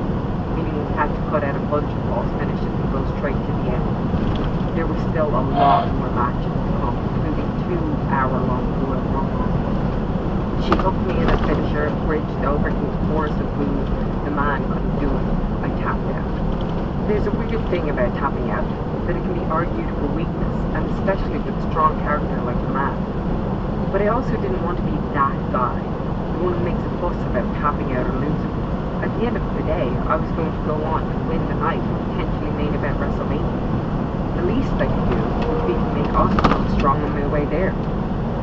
And I still had to go out again in a little over an hour. The adrenaline dump and exhaustion from not sleeping the night before were catching up to me. The plan was for Lana to be attacked by Nia on her way to the ring, thus rendering her unfit to compete, and by proxy leaving a spot open in the Rumble. I made my way out, summoning the energy of Zeus through a chorus of cheers. Saw Lana crumpled up on the ground and wondered if anyone would mind if I joined her momentarily for a quick nap before getting on with business. No napping would be allowed, as I argued with Fit Finley, who was attending our fallen comrade Lana and had suddenly become the authority on who was allowed in the Rumble for some reason. Whatever, it's wrestling, we make up the rules as we go. In the end, it came down to me and Charlotte. However, not before I got pushed off the stairs and my knee was injured by a salty knife and was just being eliminated. I would have to overcome as many obstacles as possible on my way to the top. The referees were about to call the match, declaring Charlotte the winner, before I valiantly hobbled my way into the ring and after a series of blows, tossed her over the top and did the one thing that every wrestling fan turned wrestler dreams of doing, the classic point to the WrestleMania side. Once you feel as though you've done it ad nauseum, the referee will yell at you, keep pointing. It's a hell of a shoulder pump, I'll tell you that. I came back through the curtain to an abundance of congratulatory hugs and backpats. As I made my rounds, I looked over to see if Charlotte was crying. I didn't ask why. We weren't close like that anymore. I assumed she thought her WrestleMania moment was dead and buried now. But I knew she would be included, and knew she would always be okay. Not because she was Ric Flair's daughter, but because she was good, and she had a work ethic that would never let her down. The night was not over yet, though. I still had to watch Colby win his moment. It felt so serendipitous that these two flirty friends were both having the biggest Rumble nights of their lives. A true love story, even if one of the characters in this particular story didn't believe in monogamy anymore, and the other was skeptical, regarded of the other's intentions. Anywho, Colby had been having problems with his back. He had fractured his spine in a match a little while ago, but hadn't told anyone about it because he's a machine that could fight through just about anything and didn't want to miss out on this opportunity. He was also competing for that WrestleMania main event spot. I watched nervously, knowing he was going to rotate table mid-match, and I prayed to the heavens that he didn't mess himself up too bad. That would have really put a dampener on this flirting. When he came through Gorilla, there were camera crews there to capture him. I hugged him as I awkwardly tried to get out of frame. His flirtiness had become pretty obvious, and I didn't want to give the game away on camera. "You coming to get food?" he asked. "I've got friends in town, so I'll probably go see them. But let me know where you end up." I was going to have to go to Raw the next day to choose my opponent for WrestleMania, and again, I didn't want any distractions, so I knew this was a false promise of meet upper end. But one must keep one's options open. You don't have to do anything. It's just your friend Colby. We love hanging out with your friend Colby. It's true, Mr. Dillon. Cool, I'll bring my bags over when I check out, if that's okay. Sure is. See you tomorrow. Sleep tight. I was working out in the hotel gym when Colby said he was on his way. Flustered, I finished my set and ran upstairs to shower before meeting him at the elevator. My body language was signaling my nervousness as I desperately tried to fight it. "You're the man, remember? You're the freaking man. God damn it, why can't you just be the man in real life?" I argued with myself. "What the hell are you so nervous about? It's your friend. You know it's not going to go anywhere. Just have some fun and stop being so uptight." "Mind if I get changed?" he asked as we got into my room. "Why do you need to get changed?" I thought, but I responded, "Make yourself at home," my voice cracking like that of a prepubescent boy. He didn't go into the bathroom or attempt any other form of modesty, just stripped down to his underwear right there in front of me, quads glistening as the sunlight cascaded into the room. Fuck. Well, it's gonna happen, Rebecca. No use in fighting it now. Assert dominance, I thought. "Would you like a kombucha?" I asked, the most millennial pickup line ever. The mini fridge in my room was just beside the bed where he was sitting. "Sure. What you got?"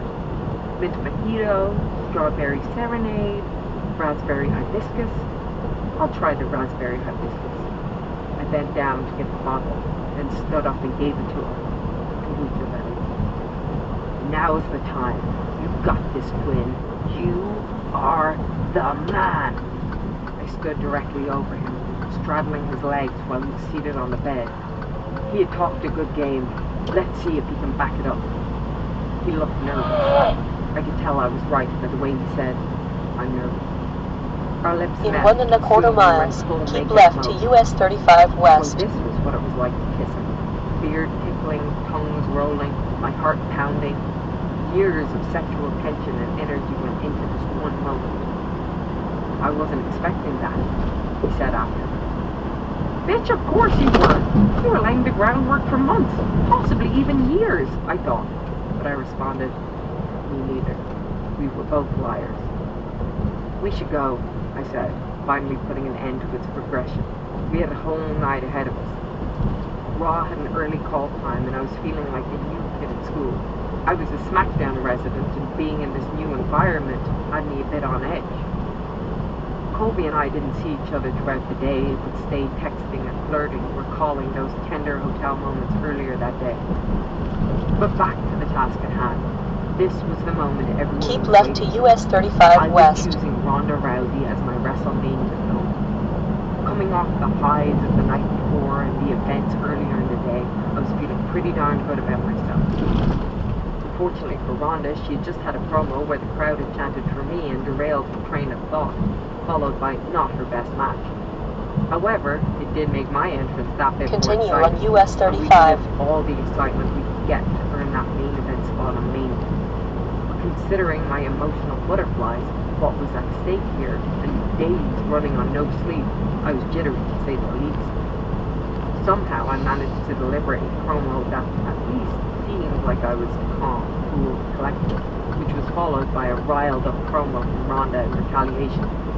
This time, the anger she felt for the crowd and their unapologetic favoritism, and probably a bit from me, lit a fire under her. And thus, my double duty on both Raw and SmackDown began and would remain in place until WrestleMania. TV time is prime real estate to a performer, but as a babyface, if you get too much exposure, you run the risk of the audience getting sick of you, which is also the risk I was running with escalating things with Colby. We work together? What if we get sick of each other? Nonetheless, I waited for Colby to be gone in the hallway of the Phoenix Arena, trying to make it not so obvious we were leaving together. We made it back to my room, shut the door, and immediately began pawing at each other. Clothes were thrown across the room, and I kept thinking, my friend Colby's gonna see me naked. What if he's not into it, and then it's all just awkward from here on out? Abort mission. Abort mission, Rebecca! Oh, but it feels so nice, and he looks too good. You're in too deep now, Beck. Well done, you failure. And on the outside, I tried to feign confidence and fumble my way through. This new level of intimacy changed everything. Lying beside him felt so comfortable, but I still couldn't wrap my head around the fact that I was in bed with such a long-time friend and had just experienced him in a whole new way. I was less thinking, he's the one, and was more thinking, I wonder how we'll get out of this and not feel weird around each other. Episode 20. The Slap. Do you want to hang out again? Colby texted me about the upcoming loop we were both on. This is already too much, I thought, but Port responded, sure, let's do it. I arrived in Portland, where he was watching the Super Bowl with Bailey and a tag team called The Revival. Everyone polite enough not to say anything, even though it was obviously getting cozy. Later, I tried to fight my instinct to be close to him. I knew I needed to keep my distance. But being with him was so effortless. Everything clicked. Conversation, interests, outlook. We had every type of chemistry firing on all cylinders. And while we lay there talking, he interrupted me to tell me I looked gorgeous. Aww, I cooed as my heart melted, feeling like a princess. Maybe there was potential there. But I was worried about getting distracted. I needed to be well-rested, head fully in the game. And though it was also easy to have someone who understood my concerns, in many regards, he was my competition. We were both aiming for that top spot in the main event of WrestleMania.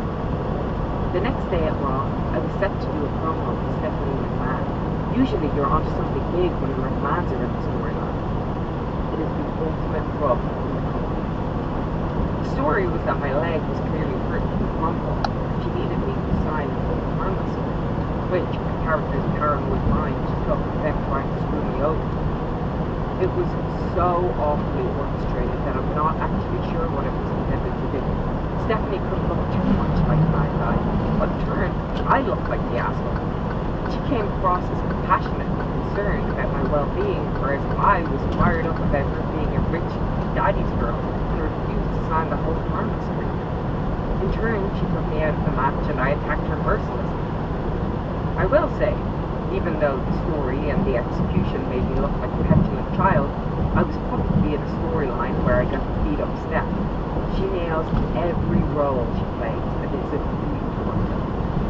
All this to say, my immense violence against Vince's daughter and the chief brand officer of WWE forced Vince to suspend me in the storyline, giving me yet another obstacle I would have to overcome. That night, Colby found a hip vegan Portlandy spot for us to go where we could go incognito. As we chatted and played footsie over hummus and cucumbers, he asked what my expectations were in all of this. There were none, really, other than I expected not to get hurt at the end. I was concentrating on wrestling, and that had to be my number one priority. When I said you were gorgeous yesterday, and I saw the look on your face, I thought, oh no, he said, implying he was worried about me catching feelings. It felt like a revelation. Well, that's it then. I really shouldn't go any further. He asked if I wanted to stay the night and drive in the morning, but I declined. Despite the fact that I was about to drive in a wild snowstorm that just hit the area, I thought it better to begin my distancing now. Especially because this episode of SmackDown was going to be a big one. As I'd been suspended the night before, I was told to make my entrance through the crowd tonight to interrupt a promo by the one and only Triple H. Was I dreaming? A promo with Stephanie McMahon and Triple H in the same week? The most powerful couple in all of wrestling? Triple H had gone from the person I had watched at home as a kid and despised because of his great heel work to the person I loved because of his booking of women in NXT. And I was about to go face to face with him. and slapped the crap out of him. I was led up to the stands and hid out in the janitor's closet with all of its glamour and jumped up and down like a giddy 3-year-old about to get ice cream. I got my cue and started to make my way down through the stands, feeling like the most badass person on the planet, and the crowd kindly treated me like I was too. Thankfully, the awful segment the night before hadn't done too much to me. I got in a ring running my mouth, Triple H and me trading shots back and forth until it was time for my big blow. The slap was going to fire.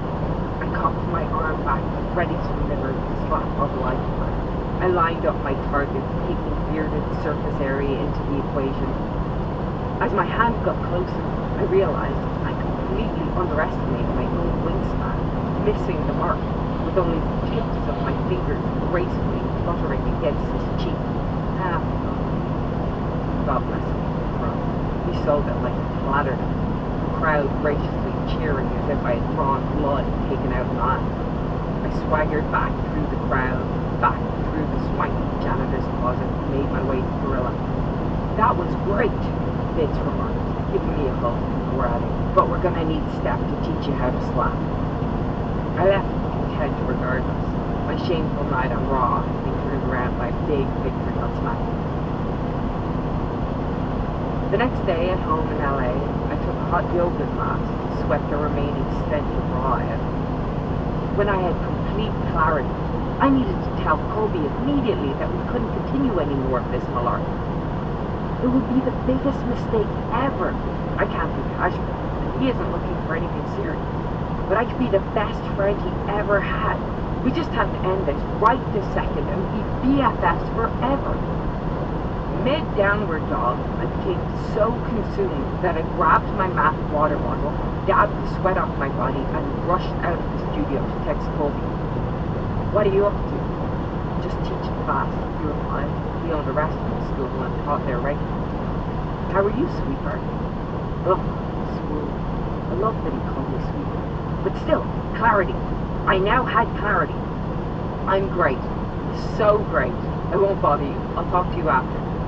You're never bothering me. What's up? Well, I just had an epiphany. We can't do this anymore. We just have to be friends. Wait, what? No. Why? He responded. You don't want to get into anything, and this has the potential to get messy, so we're better off ending it now. I was so excited to tell him how terrible this all was. That's not what I want. Is it something I did? If you don't like me, you can just tell me. No, I think you're the best. But it's like this. If I go in with no armor, I'm begging to be pummeled. But if I go in all suited up, I don't feel anything. So what's the point? This is a great thing. You're not looking for anything right now. And this way, we can be the best of friends and you can sow all your wild oats. I guess you're being smart. I hate that you're being smart. He might have hated that I was being smart. But I loved it for me. I went to bed happy as a clown. When I went to go train with our mutual friend Josh G the next day, he had already heard about our conversation. What are you doing? Josh asked me, joking. He's not interested in me, Josh. He wants to be single for a while. This is the smartest thing. You guys just make sense, though. No. Honestly, this is the best for everyone, I argued. Kobe texted me later that day, still downtrodden by this decision. Can we still hang out this weekend? Of course. Do you want to stay in my room? I can do that. I love a slumber party. Who doesn't love a slumber party? That's totally something BFFs do. And so, after a loop where, because I was suspended, I would just show up and see people up and leave, which really is a great gig if you can get it, I rocked up to the Hilton Grand Rapids. He had left me a key at the front desk, kept it pre-warned. His room was great, I thought. All the better for the separation. I put my key in the door. True to his word, the room was huge. I walked down the hallway and rounded the corner to find him in bed already. In the bed already, I should say. No twin beds, as would be customary for this grown-up slumber party. And he had his shirt on, his pecs sitting above the sheets, an acceptable amount of chest hair highlighting his definition. Maybe this wasn't going to be as easy as I thought. gonna shower real quick, I said while thinking. Fuck. Stand your ground. It's better to just be friends. You're smart, Rebecca. Be smart. I came back and hopped in dangerously close beside him. I'd already gone too far. Pheromones acting like unstoppable magnets. My body had a mind of its own. A horny mind of its own. We talked for over an hour, our faces being drawn together until we were mere centimeters apart. And that was it. We were passionately making out. Clothes were off. We were in too deep. The connection was too strong. It felt so right. The next day, as we walked through the icy Grand Rapids streets and moved to coffee, we actually held hands. It strikes me as the hand of the people. What happens from here? Yeah. I don't know. Fuck it. We'll figure it out. Episode 21. Suck it. Raw was all about the man. The McMahons had invited me to come back and I could get my WrestleMania match back, but all I would do was apologize. I had multiple segments with different characters, old friends including Virgil, and foes including Ronda, advising me to apologize. It was a bit of a catch-22, whatever way you looked at it. I had made a point of ensuring the character came across as smart and aware, but considering the previous week's emotional outburst, smarts wasn't exactly what I was selling. Seeing as I did, in fact, beat up Stephanie, I should apologize. But also, the McMahons were notorious for screwing people over. What's a gal to do? Life was imitating art. I fought to try not to apologize, considering the likelihood it would be futile. The least my character could do was stick to her convictions, however skewed they may be. I lost that battle. They thought it would be more impactful to see how reluctant I was, and then have it taken away. And so, in the main event segment, I did it. But if all it's going to take is 2 words, then I would have loved to say, suck, Triple H's famous catchphrase. But no less. I'm sorry. With that, Vince came bounding through the curtain in classic Mr. McMahon swagger. Even though I had no love for this creative, that was pretty freaking cool, to be the focal point of a promo with Vince, Hunter, and Stephanie. It was like I had transported myself back to the Attitude Era, the peak of my fandom. Of course, Vince didn't come as a messenger of joy, and reprimanded me for being the asshole that I was, and said that I could never lay hands on his daughter, which, hey, man, you're right, I do the same thing. But now I was suspended for 60 days, which naturally would take me up to the day after WrestleMania. What? Ronda and I were, storyline, pissed. We were gearing up to destroy each other once and for all in a sanctioned match at WrestleMania. However, Vince came up with a suitable replacement, what he called the epitome of the embodiment of a WWE superstar, my arch nemesis, Charlotte Flair. The crowd booed their faces off. There was no way Charlotte was being left out of the WrestleMania main event. I didn't mind her being in there. Triple threats are some of my favorite types of matches. It's like putting together a jigsaw puzzle. But also, I knew that it would be an extra layer of heat, which always helps the babyface. It would also leave something on the table for me to have at a later date, seeing as we hadn't given away Becky Lynch versus Ronda Rousey. The other part of me, the part that, despite the ups and downs of our friendship, has nothing but love for Charlotte, was happy we would get to do this historic match together. And should we rekindle that bond, it would be a special memory to share. But as the obstacles in the story kept mounting, the next night I showed up again, regardless of my suspension, on SmackDown and was attacked, leading to me being on crutches for the next few months. I suppose I had that one coming. Man had become a bit of a dumbass. To turn things around, at least in my personal life, when I got back to LA, Bobby surprised me at my apartment with a beautiful bouquet of flowers using fancy dark chocolate. I may have a slight obsession with dark chocolate. It was the week of Valentine's Day, and he had all sorts of outings planned, including going to see Bring Me the Horizon in the Forum in LA, and a dinner together for Valentine's night, for the exclusive conversation. What do you want to do here? You want to date? He asked. No, I don't think so. You're not ready for it. I put the heat on him when, in reality, I wasn't sure I wanted to. I'd never been in a relationship that hadn't broken up. If we were an item, it would eventually come up. If we broke up, it would be awkward. Everyone would have their input on it. What would work look like? What I had seen, when people at work broke up, one always came out looking worse than the other, and eventually someone would have an meltdown and immediately would get fired. I didn't want to go through that. But maybe I am. Maybe I wasn't a very cool. You were right. Your girl was telling me around those still facing on him. What was right to say? Only ready to get compensated. No. And at the next day, for other outside, we just checked and the elimination of me. They did not match the team, but it was social fear, so their father started doing terrible at this being suspended. When I was rebel with the cause, and I'm pretty dumb, but so it's true. But it's stop and critical for feeling self-measured great. But people were all about me down and dating with an ambush. While doing so, I got noticed that whenever someone came up, it was either possible to name on, perhaps very sure that overwhelmingly excited to comment on quick, talented, kind, smart, funny one, but gosh darn handsome one. I assumed that a little cartoon love heart popped out of my head with a bad smile and not offering.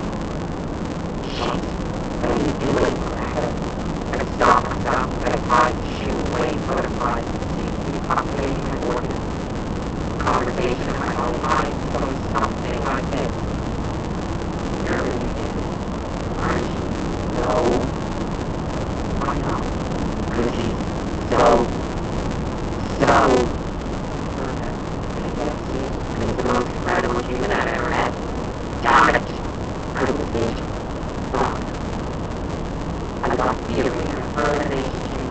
Cody had me in Latin music, and I was texting him about it, so I couldn't believe it. What happened? Are you okay? Yeah. You found a sudden affection, a departure from somewhat of the new game I used to play. Why are you all about it, Melissa? Cody asked, the girl after the meeting.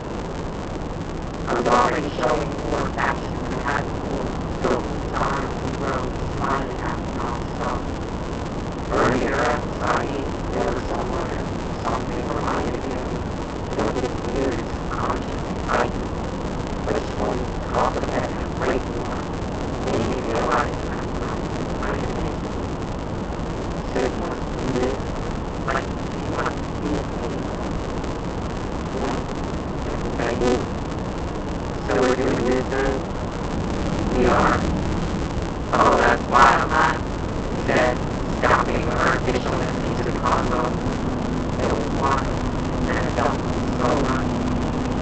We now just have to figure out where that is coming from. I wondered if the man should have a man, and if that was the way it might be. If he had to see, let's just keep it on down low. We were having coffee that morning in a cafe near the arena. Virgil walked in while we were all cozied up. Virgil and I were so far past any sort of romantic relationship that there was zero weirdness. But it did make it obvious that Kobe and I wouldn't be keeping this a secret for very long. And that was okay too. Episode 22. Kayfabe. The next few months were a battle to stay hot while on the road to Mania. I ran the risk of being overexposed by being on both shows, coupled with the non-stop appearances I had once sought after so badly. The thing that had gotten me over in the first place was that people sympathized with me being overlooked. How long would they stay with me now that I was clearly being backed by the company? And would they care to see us in the main event of WrestleMania? As enticing as our match had the potential to be, and as popular as the story had been, there were several other viable options that made sense. For example, Kofi Kingston, who had been with the company for 10 years, was gaining even more popularity with the crowd. It was Kofi Mania. The man is one of the kindest and most genuine people you could ever meet. It was impossible not to root for him. And with him being about to get a well-earned title shot at Mania against Daniel Bryan, that could very easily make sense of the main event. There was also Colby versus Brock Lesnar. Lesnar was a well-tested main eventer and a proven draw. Colby was the best wrestler in the world, who has arguably had the biggest Mania moment in recent history when he cashed in his Money in the Bank briefcase in the main event of WrestleMania 31. He was beloved and respected by the crowd. Nothing is guaranteed. To bolster my anxiety, my dad started to take a turn for the worse. They had put him on an experimental medication, and every side effect they could possibly warn him about was effective. His liver function was rapidly decreasing, and the doctors let him know that unless that improved, there was no way he could travel. My mom also made a point about insurance. In America, he would not be insured, while in Ireland, he was completely covered by governmental health care. I didn't want him to miss this. Maybe that was self-serving. Maybe he wouldn't care. I just wanted my dad to get to the other side. Guilt of not being able to be there for him if anything went wrong was consuming me. I would be given the opportunity to win my way back into the WrestleMania match at the next Fastlane pay-per-view. It would be me versus Charlotte once again, and if I won, the match at Mania would turn into a triple threat. Only this time, I had the added obstacle of being on one leg, though I had already beaten her on one leg before at the Royal Rumble. I could do it again. Only in the story, I couldn't. She picked me apart by going after my bad leg relentlessly. The odds were insurmountable, and it would take a miracle for me to pull out a victory. Well, either a miracle or a little pouty angel in the form of Ronda Rousey to come down and interfere.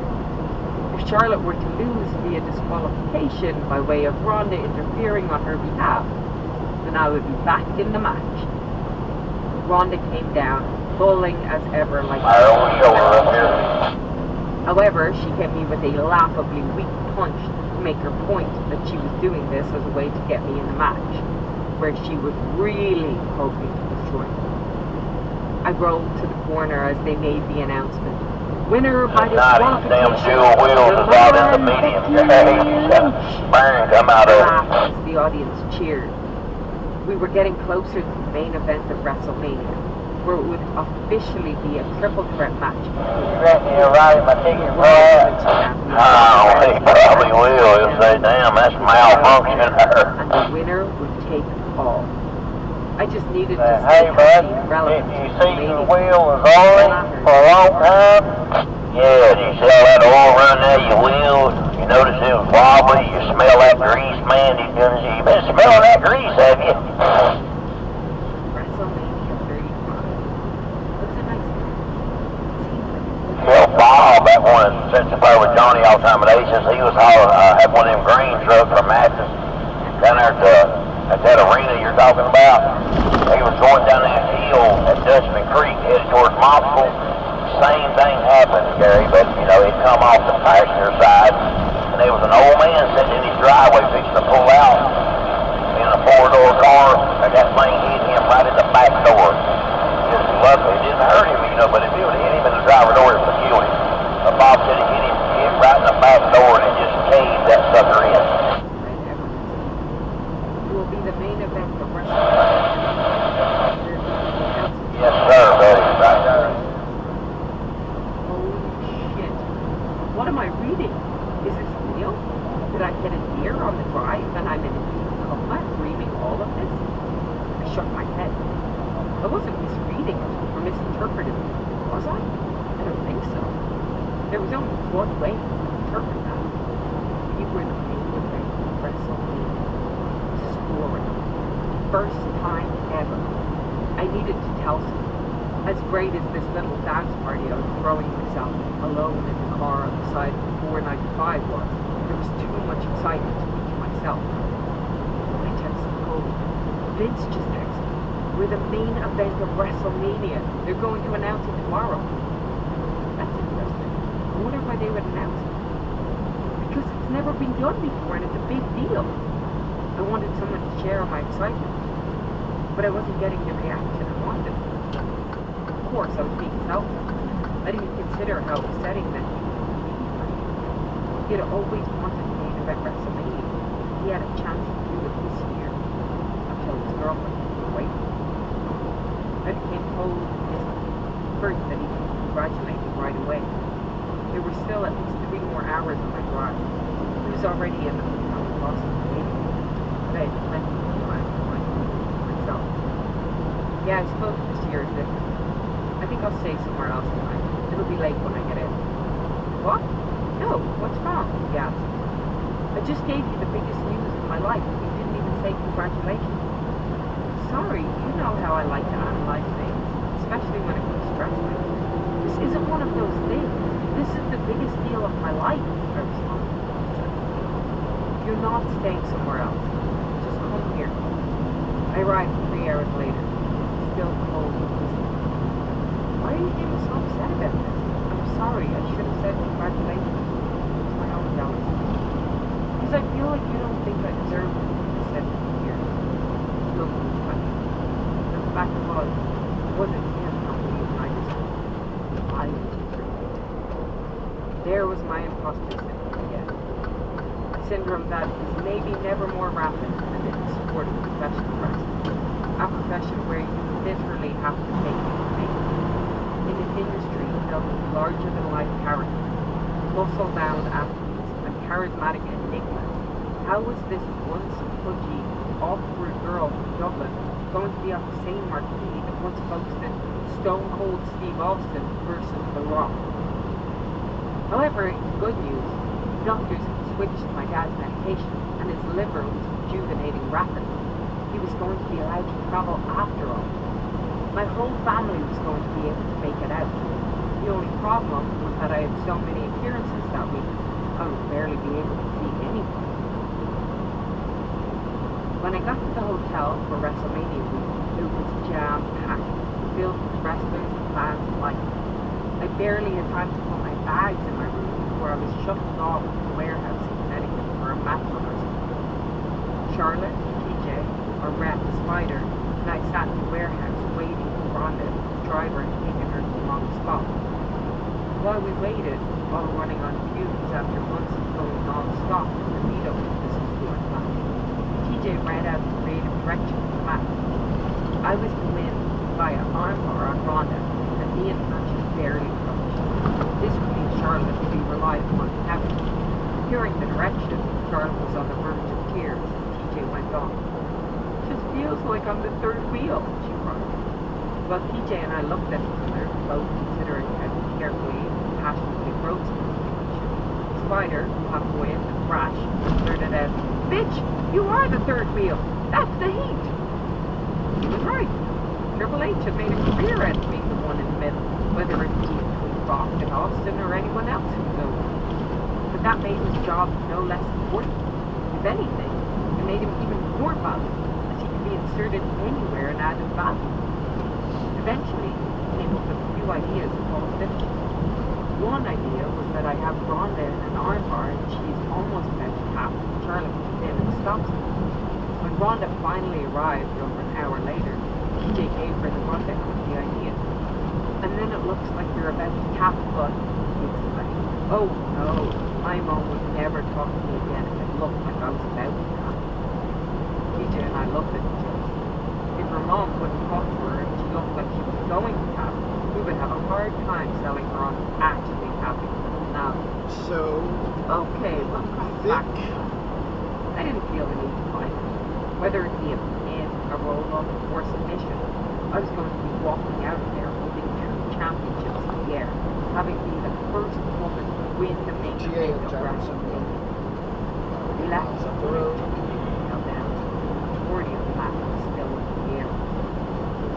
By the time I had driven the hour back to the hotel, I was filled with doubt about how 7 hours to get as close as with all of our possible, busy which schedules, it didn't look like I've only got about 500 miles to go. Will be helpful while every doubt and insecurity I've ever had about wrestling and my ability gushed out of my mouth when I you can walked. get pretty damn close, assuming It's not about the I can find parking everywhere. story That's all the there. big You just have to if. tell it. Right. He had the best mind of the rest. They shut down about 5 o'clock. And even though I was in 4 or the 5 spot o'clock. in the morning, he wanted me to do my best at home. I felt so big. So what I'm going to have to do is look for somewhere to stop While the next few days were a blur of appearances, early morning media and late night shooting. But to break them, I told me that I could have them. I never had them. Nor had I This is the way I normally do it. At first, In the morning, I plan my first stop. My own way. Been doing my first stop. I plan my shutdown. Well, like straight up and how I want everyone to go. If one of those involves fuel in between it, Nothing. find that out too. In this particular instance, I don't think I need to worry about fuel. Well, I've already built that. So. Episode 24. The main event. The day that felt like it would never come. Plus, earlier I got a couple of messages on the tablet. This was my wrestling. I'm assuming it's a pre-plan to get me out of there and back down home This thing would never happen again, and I didn't want to lose it. We arrived at that life stadium in Sheboygan. Be a long time before we go out. Recently, WrestleMania tours of 8 hours long. They had a tent set up great. We had a place to earn out our money. However, because everyone was so busy, we had to match together a small team. We would come together, throw down a few ideas, and then we'd pull away to rehearsal or an appearance to try on our gear. Rhonda, the young jet fighter, is live, and Charlotte would arrive via a helicopter. I wouldn't have anything special, but that was also part of the appeal. I was great to get the machine. It would have been odd if they went all out. As I walked the hall on the way to the I passed a look at Hulk Hogan. I'd once voted for that main event, and I was now in the same spot. Only I still felt like an exciting kid. Go ahead and pause that. Like I said, we're getting close. The TA is right up here off exit 65.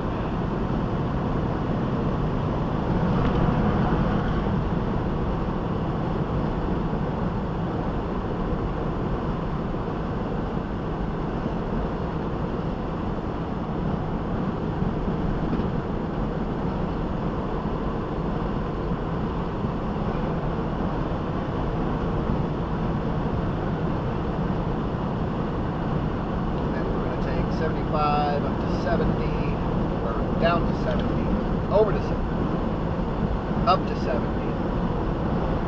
and then over to 65, and then all the way up to 80. Then at 80, I'm going to jump on, as we get into Illinois, I'm going to jump on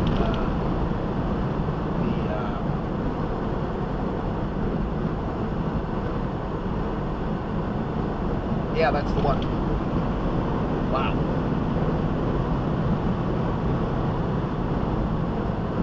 81, I think. Up to 90. Oh no, then I'll jump on 94, then to 90. Then around to 285. I think. I always forget the numbers. Let's see, 1965.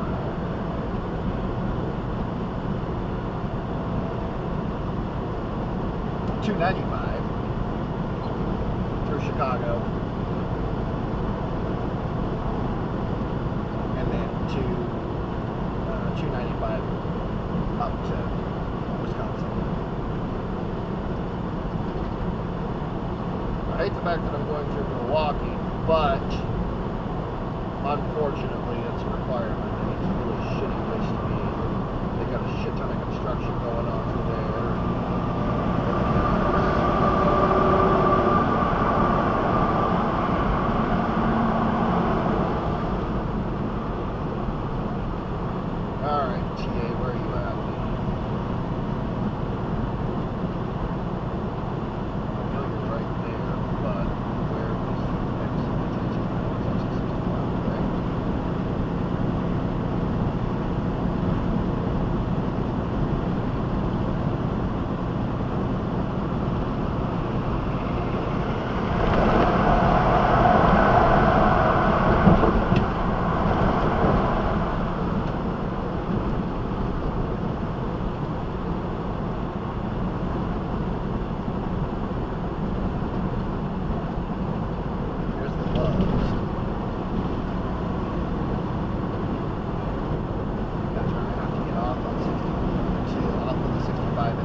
I remember now. I'm not a huge fan of this TA, but according to Trucker Path, right now it's got a lot of spots. It's really tight.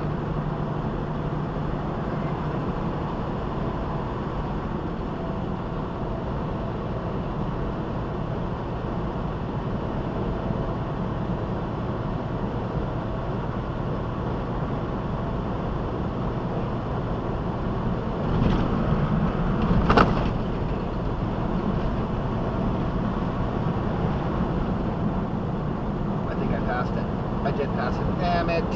Wait, no. Yeah, I did. Well, shite. I did need to take that first exit. 60.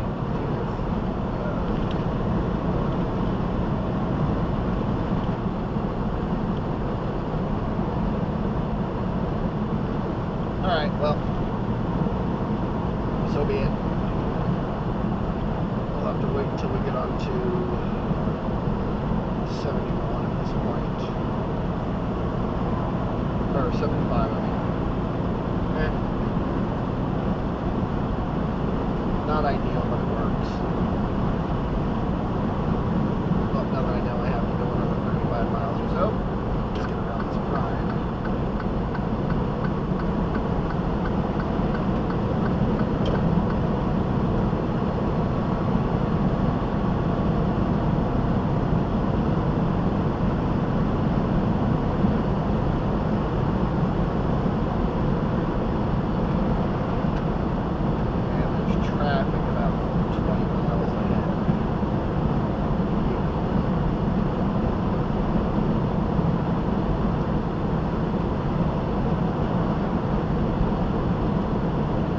That was someone's way of telling me I didn't stop. Truthfully, if I wasn't in Ohio, I'd just grab the next rest area I saw, but Ohio's notorious for DOT presence and wasting rest areas. It is what it is.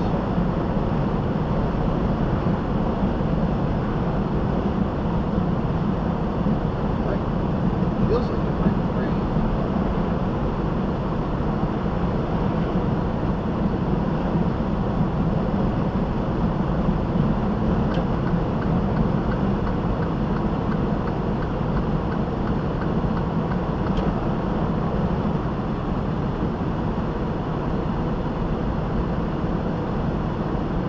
I always forget that I have to get on 71 and it takes us 5 minutes. It's fine. I've still got 4 hours before I have to take a break. So.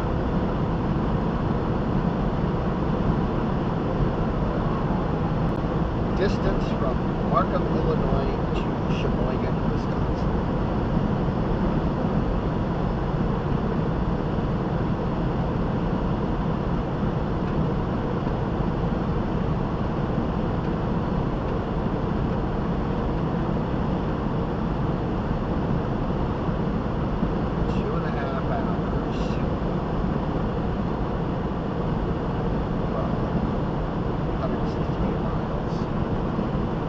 Let's just make it 200.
it's an express lane.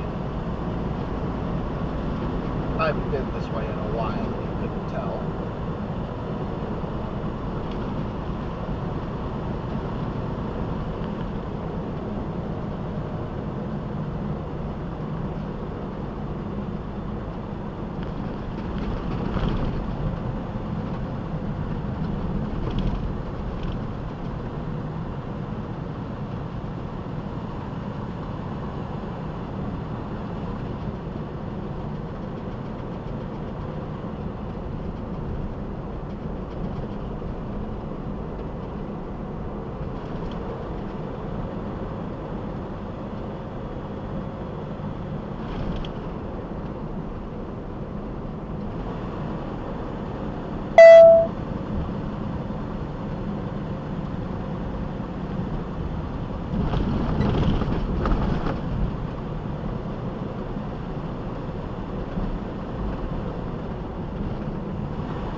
I'll be glad when that throughway is finished. 10 years or so from now.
chunks of the road in the road.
FedEx truck. Playing big car for the last 300 miles.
Come on, homeboy. Slow down or speed up. One of the two.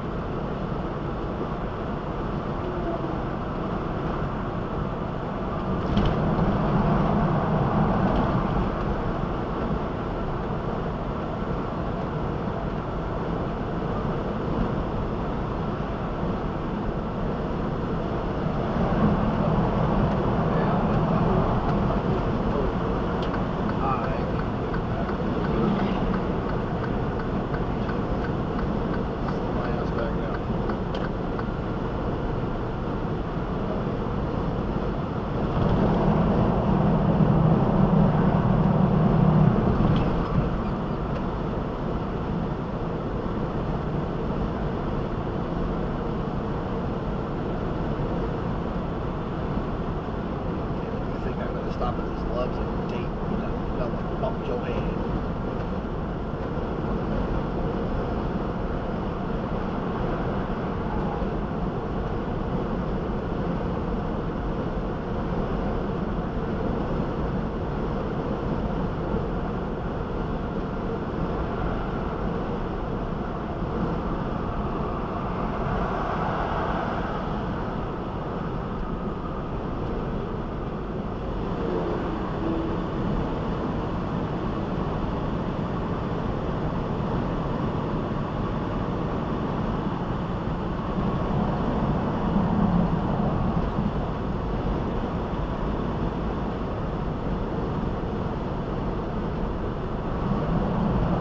In 1¼ miles, take the exit on the right to I-75 North, then keep right. Slow down and let these people in so that I don't lose my lane.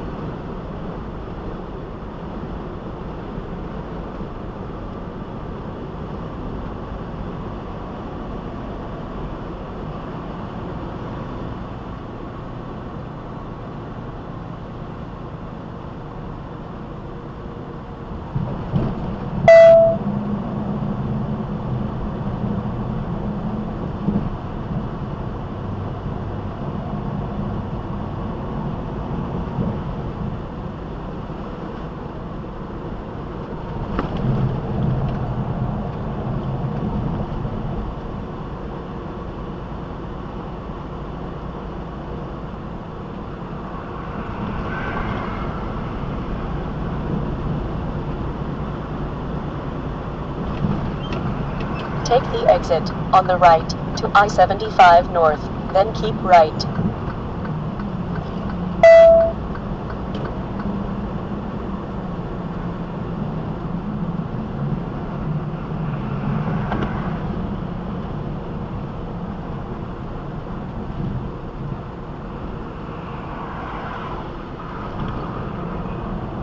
Be in the right lane.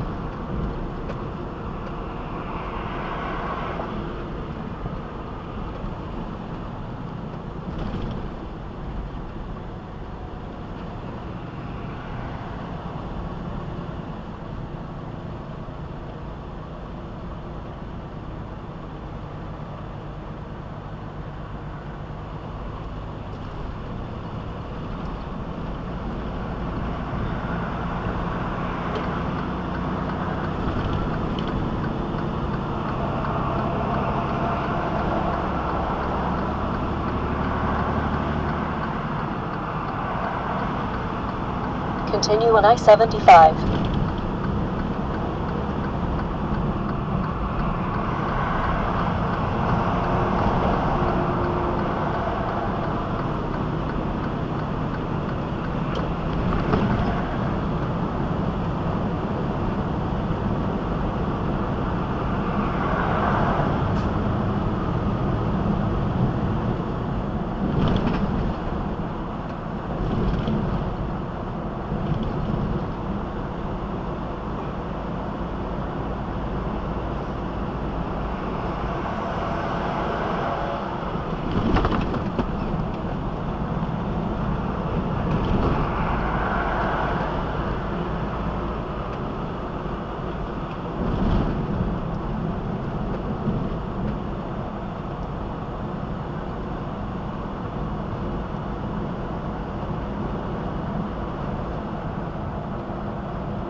In 2¼ miles, take exit 61 on the right to I-70 West, then keep left.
Take exit 61 on the right to I-70 West, then keep left.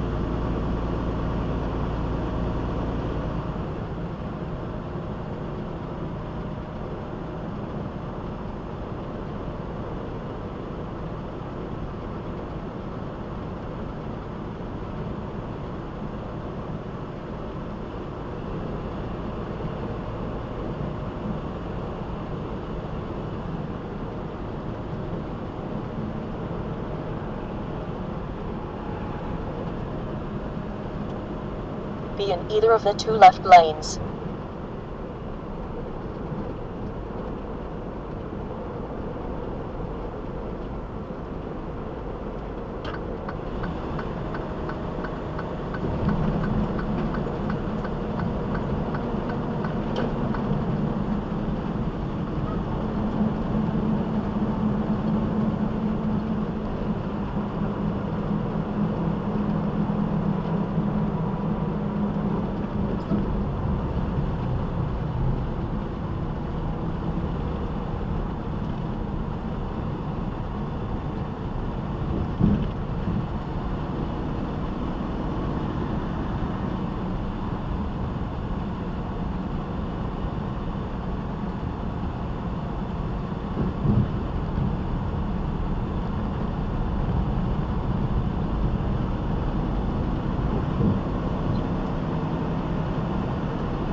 Continue on I-70.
Hey.